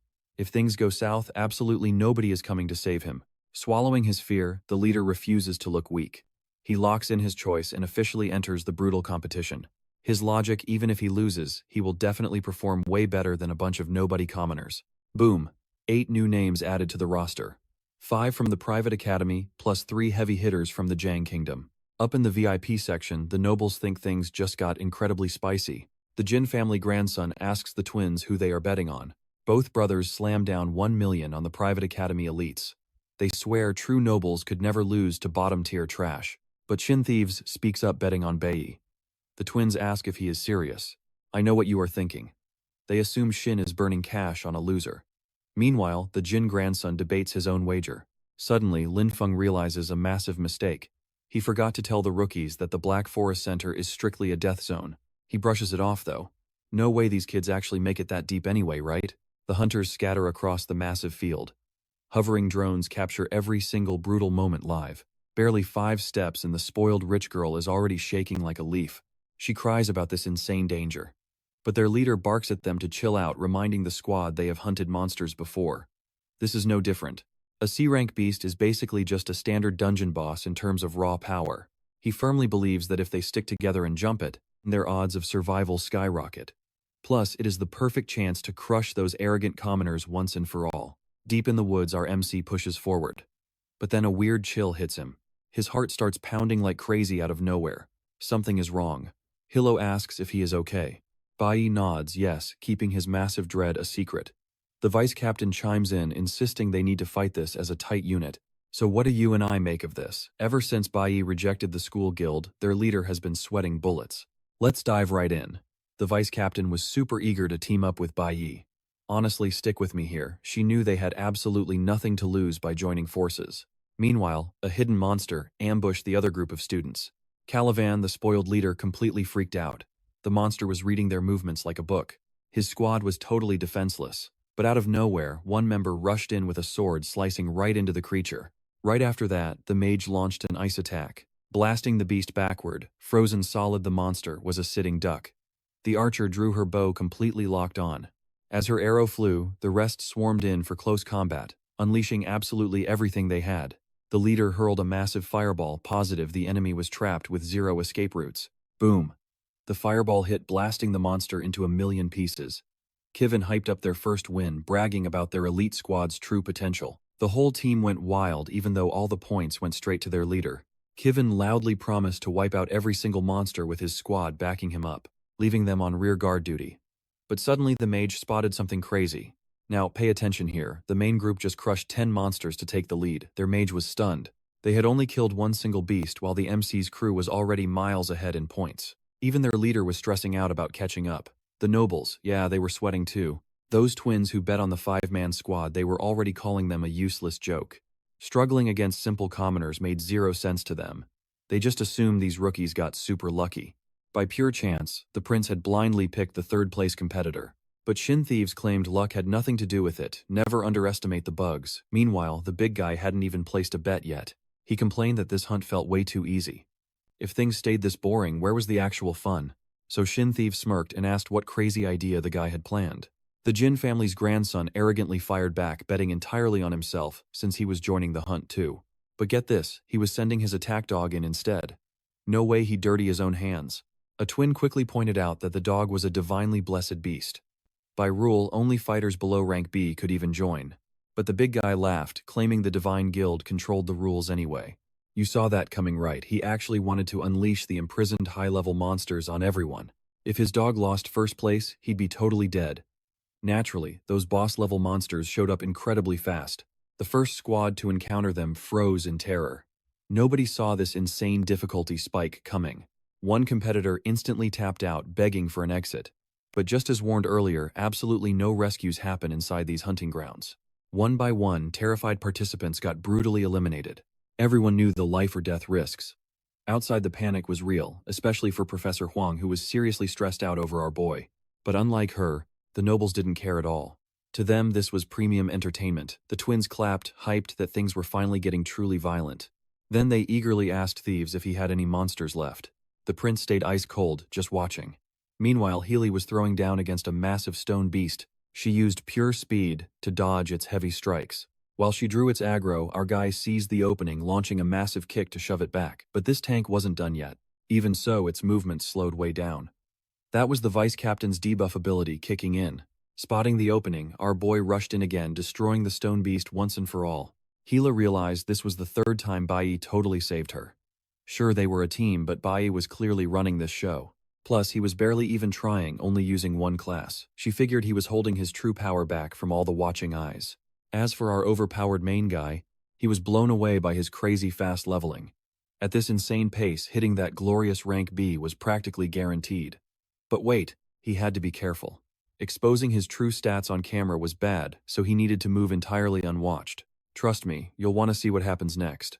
He desperately needed a complete blind spot. Stick with me here. That thick mist forest ahead, the absolute perfect spot for what our guy has planned. He can't show his true power out in the open. Hiding in those trees is his best bet. But first he has to talk his team into it. His vice captain isn't so sure. They are already crushing it, sitting right at the top of the leaderboards. The guy in fourth place, not even close. The point gap is just getting massively wider. But Gila spots something the others completely missed. A new competitor is shooting up the ranks insanely fast. Our main character recognizes the guy right away, Ganix. But why the hell is he even competing? He watches Ganix soloing massive monsters. The guy is a divine blessed, a B-rank cloud-type warrior. That gives him a brutal advantage out here. Sure, he might just be a lackey for the Jin family, but his raw power, absolutely undeniable. In no time at all, Ganix blasts right into third place, pushing our boy down. Watching this, the chubby noble cheers, bragging that Ganix just beat Prince Thiev's candidate. He laughs that the prince backed a total loser and now he is going to lose his massive bet. One of the nearby twins speaks up. Dropping a divine blessed into a student hunt, that is pure cheating. But the other twin smirks. Thieves has literally never lost a bet before. Seeing him finally go down, insanely satisfying. Prince Thieves stays perfectly calm. He flat out refuses to change his bet on our main character. Instead, he raises it by 100 million. The twins completely freak out. That is a totally insane amount of cash, like a whole week's worth of taxes. But get this, the burly noble just smirks. He calls Ganix the most loyal attack dog he has ever trained, and drops his own massive raise on him winning. Right after that, Thieves decides to spice things up. To boost everyone's motivation, he dumps extra time onto the clock. Now, pay attention here. This is exactly where the hunt shifts into its brutal final phase. More terrifying monsters are getting unleashed. At this point, the hunters have to choose risk, dying, or quit. Instantly, one girl throws in the towel and begs to leave. Then a drone flies over with breaking news. The Thieves family just added a wild new grand prize. A legendary item called the Sacred Oracle. Bayi knows exactly what that is. It is a one-time use ring handed out by the Divine Guild only once in a lifetime. For any normal person, having that ring is basically a get-out-of-jail-free card. You could commit the worst crimes imaginable, flash that ring, and walk away completely untouched. In his past life, Bayi's master literally saved him using that exact same ring. Seeing the Thieves family drop something this huge on a student hunt, mind-blowing. The stakes just went through the roof. If he wants that ring, he has to go all out and climb back to first place. Suddenly, the vice captain admits sticking together is safer, but their points are trickling in way too slowly. Plus, the monster count is seriously dropping. He says it is time to split up and fight solo. If they do not, that insanely fast newcomer is going to completely crush them. Bayi looks back, genuinely checking if they can survive alone out there. Hearing that Healy suddenly gets it, Bayi only stayed in the group to protect them this entire time. She smiles and tells him to stop worrying. Do not underestimate her because she is coming for that first place spot too. Meanwhile, Ganix is out there fighting like an absolute maniac, because he knows the brutal punishment waiting if he actually loses.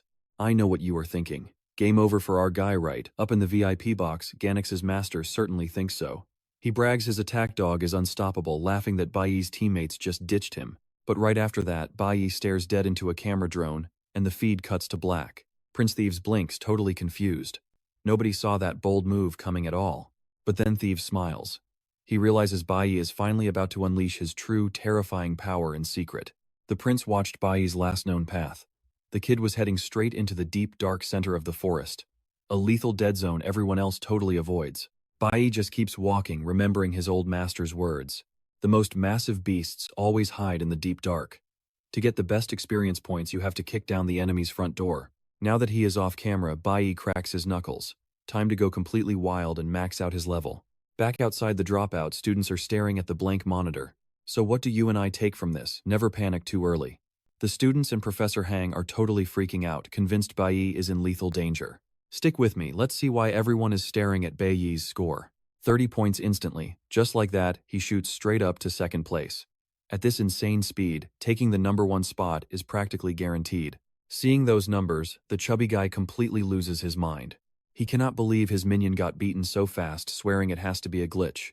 But Linfeng steps up, calling out his total denial. Linfeng explains the simple rule: every single monster has a tracker chip inside. Kill it and the points auto-sync.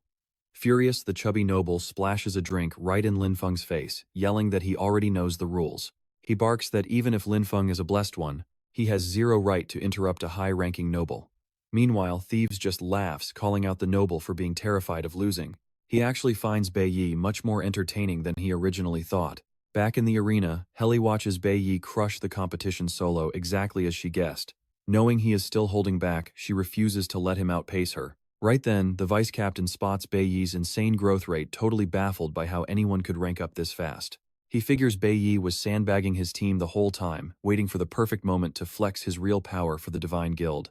The vice captain assumes the deadliest zone holds the highest tier monsters, and that is exactly where Bayi must have gone. Playing it smart, the vice captain decides to move toward the central zone too, thinking he will be perfectly fine as long as he avoids the Black Mist Forest. Now pay attention, Bayi is already deep inside that exact forbidden forest. Looking back at his path, he realizes he has slaughtered almost every single monster in sight. Because of this bloodbath, his skills are skyrocketing. He is actually thinking about hitting rank B before this hunting exam even finishes. Plus, he just locked in contracts with 2 brand new monster familiars. Shaolin acts as his personal radar, while King Kong is a massive brawler. He immediately orders Shaolin to scan the entire area. Instantly, a heavy creeping sense of dread washes over our main character. He knows extreme danger is staring him down, feeling an eerie presence calling his name. He remembers the demon he made a deal with, the one who literally rewinded time to give him a second chance.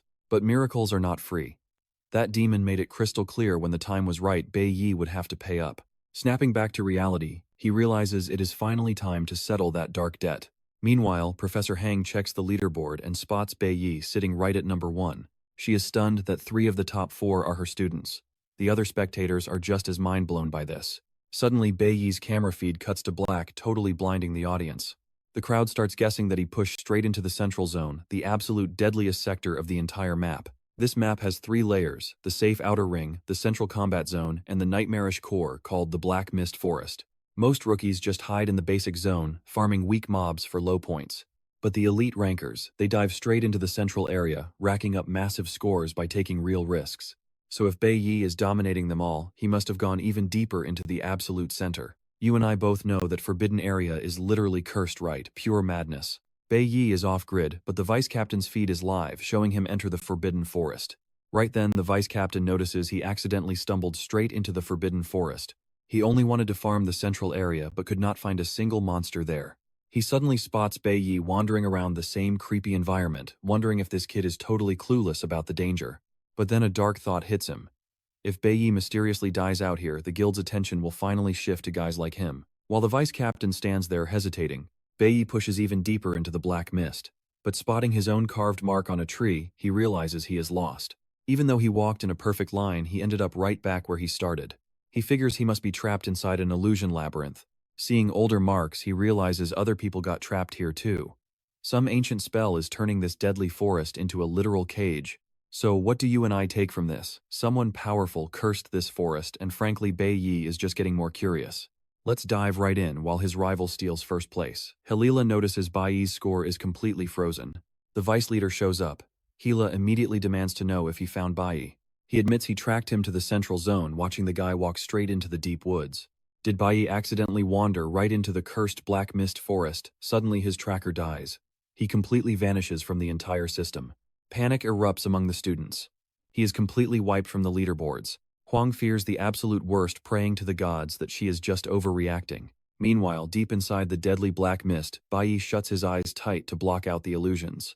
No visual traps, no fake sounds. He relies entirely on his raw instincts and the steady rhythm of his heartbeat. Moving like a phantom, he pushes closer and closer to the edge of the woods. He opens his eyes and stops dead.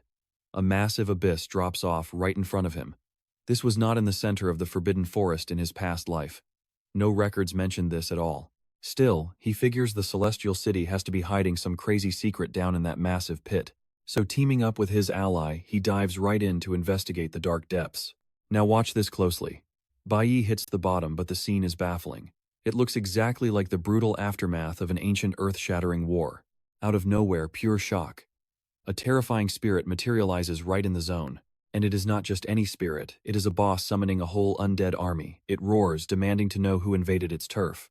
It promises absolute slaughter. Zero mercy for anyone stepping onto its sacred ground. Back on the trail, Hila finds crushed monsters left in our hero's wake. The ultimate proof, Bayi definitely walked right into the Forbidden Forest. She realizes these dead beasts did not even slow him down. That insane power difference must have made him confident enough to keep pushing forward. The vice captain, he wants to abandon the search and keep hunting. He is fully convinced that Bayi is already a dead man walking. But Hila refuses to accept that garbage excuse. She declares she is going after him. Massive guilt is eating her alive for not warning him about the forest's real nightmares. She is absolutely desperate to go save his life. The vice captain tries dragging her back. But suddenly a twisted idea sparks in his greedy mind. Fewer competitors breathing, that means much better odds for him to steal the god's ultimate favor. Meanwhile, Elle strides right into the forbidden woods. The chubby guy watching her calls her an absolute idiot for doing something so incredibly suicidal. You and I know what he is thinking. This just makes it easier. His top rivals are marching straight to their doom. He brags that his beast cannot possibly lose now. The grand victory is basically already sitting right in his greedy hands. As for the twins, they quietly debate what horrors lurk inside those trees and why the place is officially cursed. But they figure the clock is ticking down, so it will not matter soon anyway. Deep inside the hunting grounds, stragglers are barely staying alive. A bleeding girl gets patched up. Her teammate begs her to just survive until midnight. Once the timer hits 0, they can finally escape. The arrogant noble leader scoffs. The organizers told them they could quit but conveniently forgot to provide a single actual exit door. He mutters they got incredibly lucky finding a safe bunker. Out in the open, they would have been slaughtered instantly. At this point, he does not care about the glory or his pathetic score anymore. He just wants to run away as fast as physically possible. He whines that unlike trashy commoners, their noble lives actually matter. They just need to wait out the clock until the final buzzer sounds. Boom, the system announces the final stage is officially over. The nobles cheer, thinking they are finally going home. But then the ultimate twist. The organizers announce a bonus death match. The final boss is dropping into the arena right now. The spoiled brats completely mentally break. The panic spikes even higher when a massive earthquake suddenly rips the ground apart. Kids are literally crying in pure terror. Forget the points. Forget the epic loot. They just want to survive this nightmare with their heads still attached. The noble leader loses his mind with rage, screaming to be let out. He yells that his squad is officially done playing this stupid game. Every single one of them just wants to run away. They are high-class elites and demand royal treatment, but then reality hits the leader like a freight train. Bam, the enemy blitzes him. One-shot instant elimination draining his life force. It is the promised boss. The remaining nobles just freeze in pure horror. Then it clicks. They are fighting a top-tier boss, and they are definitely next. Even jumping it together, they have zero chance of winning. Meanwhile, miles away, Bayi is staring down his own lethal nightmare. Unlike those crying nobles, our guy is throwing hands solo against an entire undead legion. Trust me, he is ready. Bayi used this tournament to massively boost his levels and combat skills. Let's dive right in. Only one class got a real boost, leaving him seriously underleveled against a Class B monster. But his real cheat code, rocking multiple classes at once. Our guy plays his absolute trump card. Mid-battle class swapping, stacking crazy stats to tear this monster apart.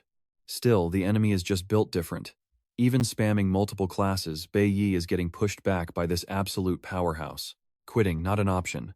He knows finding that one critical weak spot is his only ticket to winning this fight. He throws out a distraction and activates King Kong for a massive strike. Boom. Direct hit right on the money, cracking its defenses wide open for a finisher. That completely flips the script. Bayi closes the gap and obliterates the beast with one ultimate attack. A hard-fought victory. And the payoff. A massive boost to all his baseline stats. Now pay attention here. He spots a locked gate dead ahead, and you and I both know he has to see what is hiding behind it. Suddenly, pure stellar energy starts gathering around him. A brand new class is waking up right now. Meanwhile, up on the surface, elite divine guards are whispering about the celestial city's darkest secrets. One guy brings up wild rumors. A hidden dungeon inside the central tower, packed with terrifying locked-up monsters. His buddy totally laughs it off. No way something that dangerous exists inside their perfect floating city. Their squad captain snaps, shutting the whole conversation down fast. He barks that idle gossip is strictly forbidden. Both soldiers flinch hard, clearly terrified of crossing him. Their only job is holding down the eastern sector of the city. With the big hunting competition running 0, mistakes are allowed. He roasts them, saying 3-year veterans should not be acting dumber than fresh day 1 recruits. He orders them to take notes from Chris. Now that guy is a true textbook perfect soldier. Cutting back to Bayi, he just unlocked his new class. Star Red Mage. The new power is awesome, sure, but that creepy, unsettling feeling instantly washes over him again. The pressure is getting heavier. The source of this crazy aura definitely waiting behind that massive gate. He makes his move. Smashing through the heavy chains, he forcefully rips the sealed entrance wide open. Inside, even more chains. Whatever they have locked up down here is incredibly dangerous and highly classified. Glowing magical chains wrap completely around a man.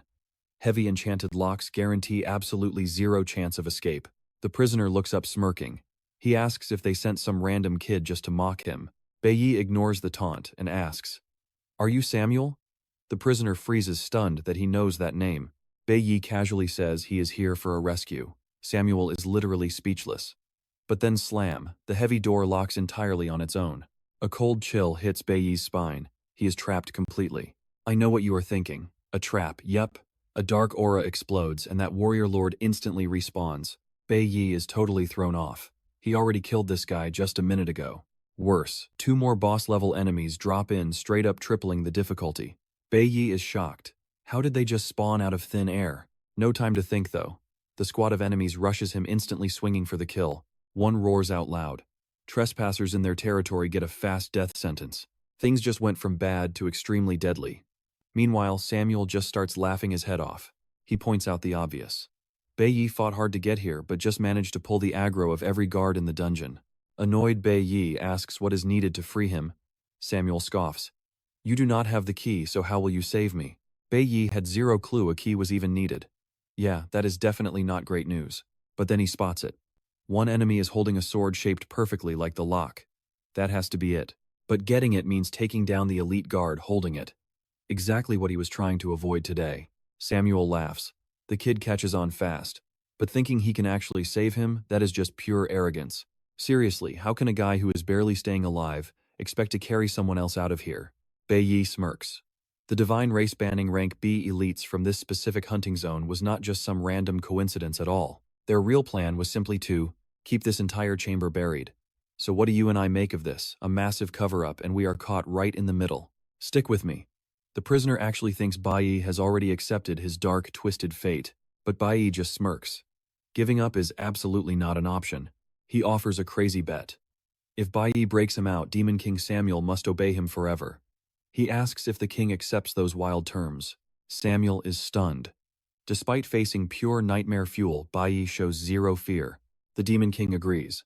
If this crazy kid actually frees him, he will accept any demand. Suddenly an enemy erupts with insane power. A massive sword strike hits Bayi, triggering a huge explosion. The monster burns massive amounts of energy, leaving our boy absolutely no room to breathe or react. With literally zero options left, Bayi immediately summons his beastly ally King Kong, smashes in, saving him from a fatal blow. Watching this chaos, Samuel finally realizes the truth. This kid is a dual-class human, but he knows Bayi is fighting an army of dead souls. This fight would be hell even for Samuel, so these overpowered enemies make total sense. Honestly, to guard a hellish prison like this, extreme firepower is totally expected. Bayi feels that crushing reality firsthand as he is forced into brutal, non-stop combat. He can barely launch a single strike, completely stuck on the defensive right now. Now watch closely. Bayi realizes this monster mastered advanced matter perception, putting our hero at a massive, terrifying disadvantage. He realizes that even as a peak rank, C fighter taking on this many B-class nightmares is pure suicide. He chooses to fall back. Just blocking is useless right now because he is still taking heavy damage anyway. Bayi is getting seriously exhausted. His reaction time drops, leaving him wide open and dangerously vulnerable to getting ripped apart. King Kong jumps in again, but Bayi knows his giant ally is fading fast, so he orders a quick retreat. Pulling his biggest tank off the battlefield leaves him totally exposed with barely any options left. Bayi knows these freaks are way out of his league. Dropping just a single warrior drained absolutely all his energy. Now 10 warriors and a general surround him. Samuel claims that against absolute power, weak humans never have a single shred of hope. But Bayi fires back.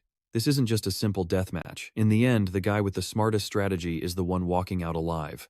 With a shout, Bayi orders his bird to attack. The winged beast fires long-range projectiles, blasting the smaller enemies while they scramble to protect their fearsome general.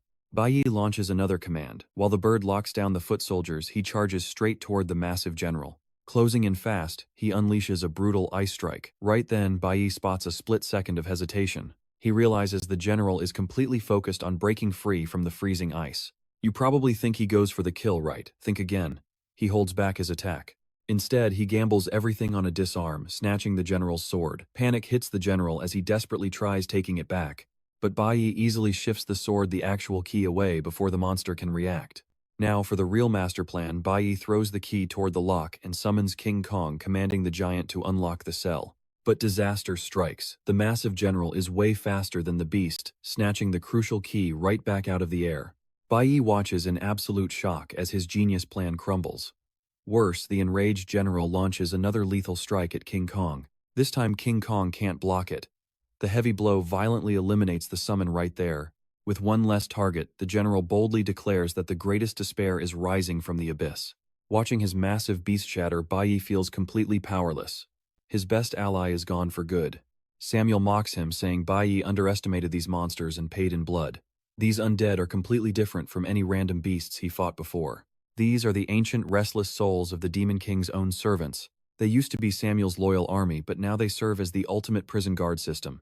Bayi is hopelessly outmatched right now.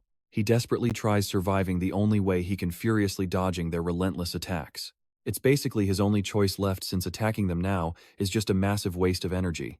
Still, Bayi refuses to just lay down and die. He hunts for any tiny opening. Sadly, his weak hits deal 0 damage, even though Samuel openly respects the kid's insane skills. But the king can easily tell that Bayi's class progression has unfortunately hit a hard limit. Still, for a supposedly weak human, Bayi is without a doubt top-tier talent. Samuel claims this kid is alone against a massive army with 0 chance to win. So what do you and I take from this? Stick around. Stick with me here. Bayi used to think he needed a team, but not anymore. Flashback to the Divine Guild headquarters. Bayi straight up told his master he hated doing raids with other people. His master pushed back, arguing Bayi just felt superior to everyone else, and thought teammates would only slow him down. Bayi totally brushed it off, claiming he just really didn't like dealing with people in general. But his master saw right through him, grinning and calling those out as nothing but weak excuses. Bayi snapped back that his master was a terrible example, since forced teamwork was literally his entire job. Then the master dropped a bomb. He had already handpicked an elite squad for Bayi. At first, Bayi was convinced this was a total disaster waiting to happen, but they actually bonded until the very end. Back in the present, Bayi realizes he was never truly alone, because he carries the burning hatred of his fallen friends everywhere. Boom, he swaps to his brand new Star Mage class. Using insane cosmic powers, he completely alters the terrain, grabbing a massive tactical advantage over his enemies. Bayi launches a brutal assault, flexing those brand new skills. He uses the shifted ground to easily trap 10 warriors. Watch closely, because this is genius. He forces a tight corridor for a one-on-one with their general, totally utilizing his class mastery. He charges straight in. The enemy frantically raises a sword to block, but Bayi doesn't even flinch. He actually lets himself take the hit. The impact is heavy. A B-rank general hits like a truck. He notes the enemy can only smash ice using that specific weapon. And just like that, the opponent is completely locked out of counterattacking. Ice magic flares up. Bayi perfectly freezes the enemy solid, successfully trapping the powerful general right in place. The prisoner watches this whole crazy sequence in pure awe. He saw Bayi lock down the grunts and isolate the sword user. Then he literally used his own body as bait, taking damage just to close the gap. He might be flying solo, but his battle IQ insane. Samuel realizes this kid is a literal one-man army. Bayi snatches the enemy sword, the exact key needed here. Without hesitating, he launches the blade straight into the lock. But the general isn't done. Screaming that she won't let this happen, she forcefully shatters the ice, trapping her. Too late. The sword slides perfectly into the lock, triggering the release. The Demon King smirks, realizing this crazy kid actually freed him. With the seal breaking, Bayi steps right up. I know what you're thinking, making demands to a Demon King, pure madness. Instantly, the Demon King lunges forward and grabs Bayi. At the same time, the enemy soldiers break free. Things look incredibly bad. But Bayi doesn't panic. He orders Samuel to hold up his end of the deal and wipe out the undead army entirely. Samuel just grins. He was going to slaughter them anyway, no orders needed. Dark energy explodes. The Demon King vows 0 mercy for these backstabbing traitors. Samuel steps right up to his former army and starts tearing them apart. Centuries of pent-up rage are unleashed. The reanimated soldiers stand absolutely 0 chance against this godlike power. Samuel wipes the floor with them in seconds, then faces the general. He shoves Bayi to safety and instantly drops the army leader. Bayi just watches, completely amazed by the Demon King's raw strength. Samuel glares down, mocking them for thinking they ever stood a chance. A few soldiers try fighting back, but it's completely useless against such an overwhelmingly dominant monster. The Demon King growls that betraying him was their biggest mistake, and payday has arrived. He screams at the surviving soldiers, calling them pathetic, ungrateful little traitors. Pure fury rains down, giving them absolutely no room to breathe. He reminds them this place was their home until those arrogant invaders calling themselves the divine race ruined everything. Things would have been totally fine if they had just stayed loyal. What do you and I learn here? Never betray your king. Alright, stick with me. You are about to see what happens when loyal soldiers become pathetic war dogs. The furious Demon King demands answers immediately. The general fires back. They had to survive. Surrendering to the enemy was the only option when faced with a totally unwinnable war. But the Demon King, not having it. He snaps back that survival doesn't change the ultimate truth: they betrayed their king. Knowing he messed up, the general simply accepts his fate and begs for death. Yeah, right. The Demon King flat out refuses a traitor's final wish. Guys like him do not get an easy way out today. Oh no. He gets a much more brutal punishment. Boom, Samuel attacks without mercy. The general screams, begging for death until he finally gets his wish. But plot twist, it is not the Demon King who delivers the final blow. It is Bayi. Annoyed Samuel glares at the boy who just stole his kill and demands to know his name. Flashback time. In a past life, Demon King Bellefigur begged Bayi to find the other 6 demon monarchs out there. Bellefigur explained that these guys were actual demon kings, and when the timing was right, Bayi's brand new heart would totally track them down. These kings hated the gods, making them the perfect allies for him. By breaking them out, our MC gets an insanely overpowered squad to crush the deities controlling the entire world. On that exact day. Now pay close attention here. Bellefigur gets incredibly hyped, knowing the arrogant gods absolutely cannot survive their brutal combined assault. Once beaten, the divine race loses their absolute grip on the world. Fast forward to now. Bayi reminds Samuel he was supposed to wipe out the enemies the second he got freed. Instead, Samuel played with his food. Bayi was tired of watching, so he stepped in to completely obliterate the undead spirits himself. Furious Samuel roars that just because Bayi let him out doesn't mean they are anywhere near the same level. But our MC coldly points out that Samuel cannot leave on his own. That tower is actively suppressing his demonic powers. If Samuel wants to rot there forever, he should just attack Bayi right now. Samuel hates to admit it, but he knows the annoying kid is completely right. Then Bayi drops a massive name. Bellefigur. The Demon King completely freezes at the sudden mention. Bayi reveals he is only standing there because of a strict deal made with Bellefigur. Confused, Samuel demands how a regular human knows him. Bayi reveals Bellefigur literally gave him a new heart. Because of that insane gift, Bayi has a contract. Step 1. Busting Samuel out. The Demon King demands to know what is next. Bayi grins. They are going to cause absolute chaos. They leave the cell. Hitting the abyss's second floor, Samuel drops a bomb. This massive city was his home. He cannot even remember how long he has been trapped. You and I both know peace never lasts. Finding that crystal habitat bursting with demonic power completely changed their lives forever. The so-called divine race swooped in out of nowhere with a massive, heavily armed army. While the demons were busy building their home, the gods ambushed and completely slaughtered them. They stole everything. Any survivors were instantly chained up as slaves. Then those invaders split the city into 2 distinct levels. The top tier, pure luxury and wild pleasure, strictly reserved for the arrogant divine race. But the bottom level, a brutal hellhole for anyone who dared to fight back. Samuel and his crew were tossed in first. The gods built a massive barrier above, permanently trapping everyone down in the dark. Ever since, the slaves have worked non-stop to fund the rich lives above them. Some literally have their souls sucked out just to act as living batteries. All that suffering just to keep this stolen city floating high in the sky above. After years in the dark, some prisoners even forgot their real names and their past lives. Samuel admits if the gods hadn't struggled to handle him, he probably would have suffered that exact same fate. Taking it all in, Bayi smirks.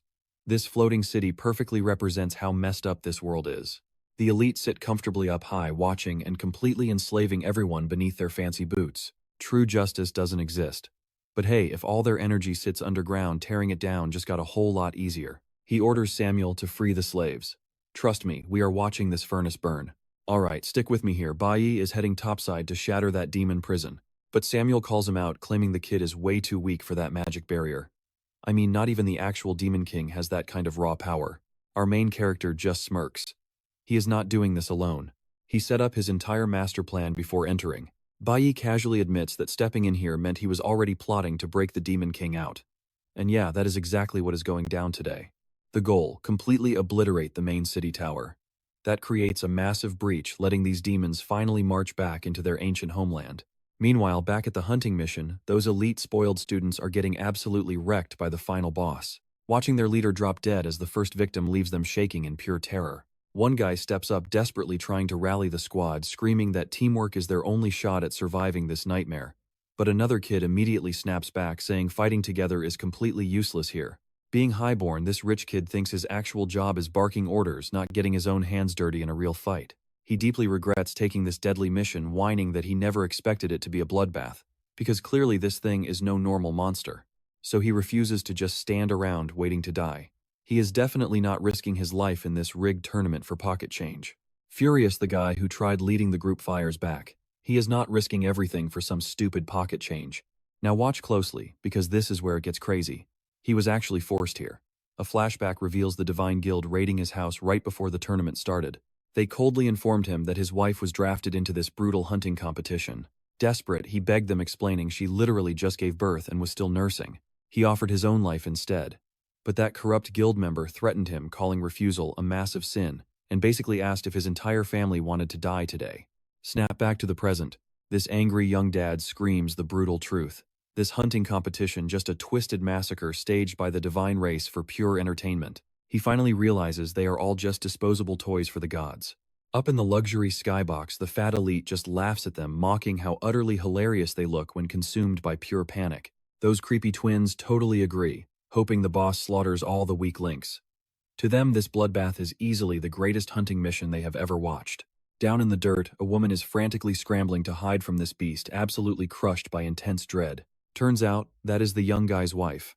Even after his sacrifice, both of them were dragged into this hellish death match. Throwing his own body on the line, the young husband leaps in to shield his vulnerable wife from a devastating strike. But playing hero instantly puts him in lethal danger. Out of nowhere, a long-range attack blasts into the giant monster. You and I both saw that coming, right? It just made things worse. The furious beast violently tosses him aside, leaving his traumatized wife completely frozen in absolute shock. Nearby, one of those arrogant spoiled brats is cowering in a corner, crying in terror. Bleeding out and desperate to save his wife, the guy tries to stand. But his body completely shuts down. He is totally paralyzed. Then a shadow drops into the arena. It is Ganax, the mysterious heavy hitter, who launched that surprise attack just seconds ago. He blasts the monster again, unleashing his absolute zero ice powers to freeze it solid. Seeing Ganax unleash his skills, the rich brat instantly recognizes him as the top ranker. Suddenly, these pampered cowards think they are actually surviving this. But Ganax shatters their hopes coldly, stating that their dark fate was sealed the second they walked in. He promises 0 survivors today. Why? Because the twisted gods up above demand a bloody show. Suddenly, Ganax's earpiece crackles. His ruthless boss is on the line, furiously demanding to know who allowed him to interrupt the noble's precious game.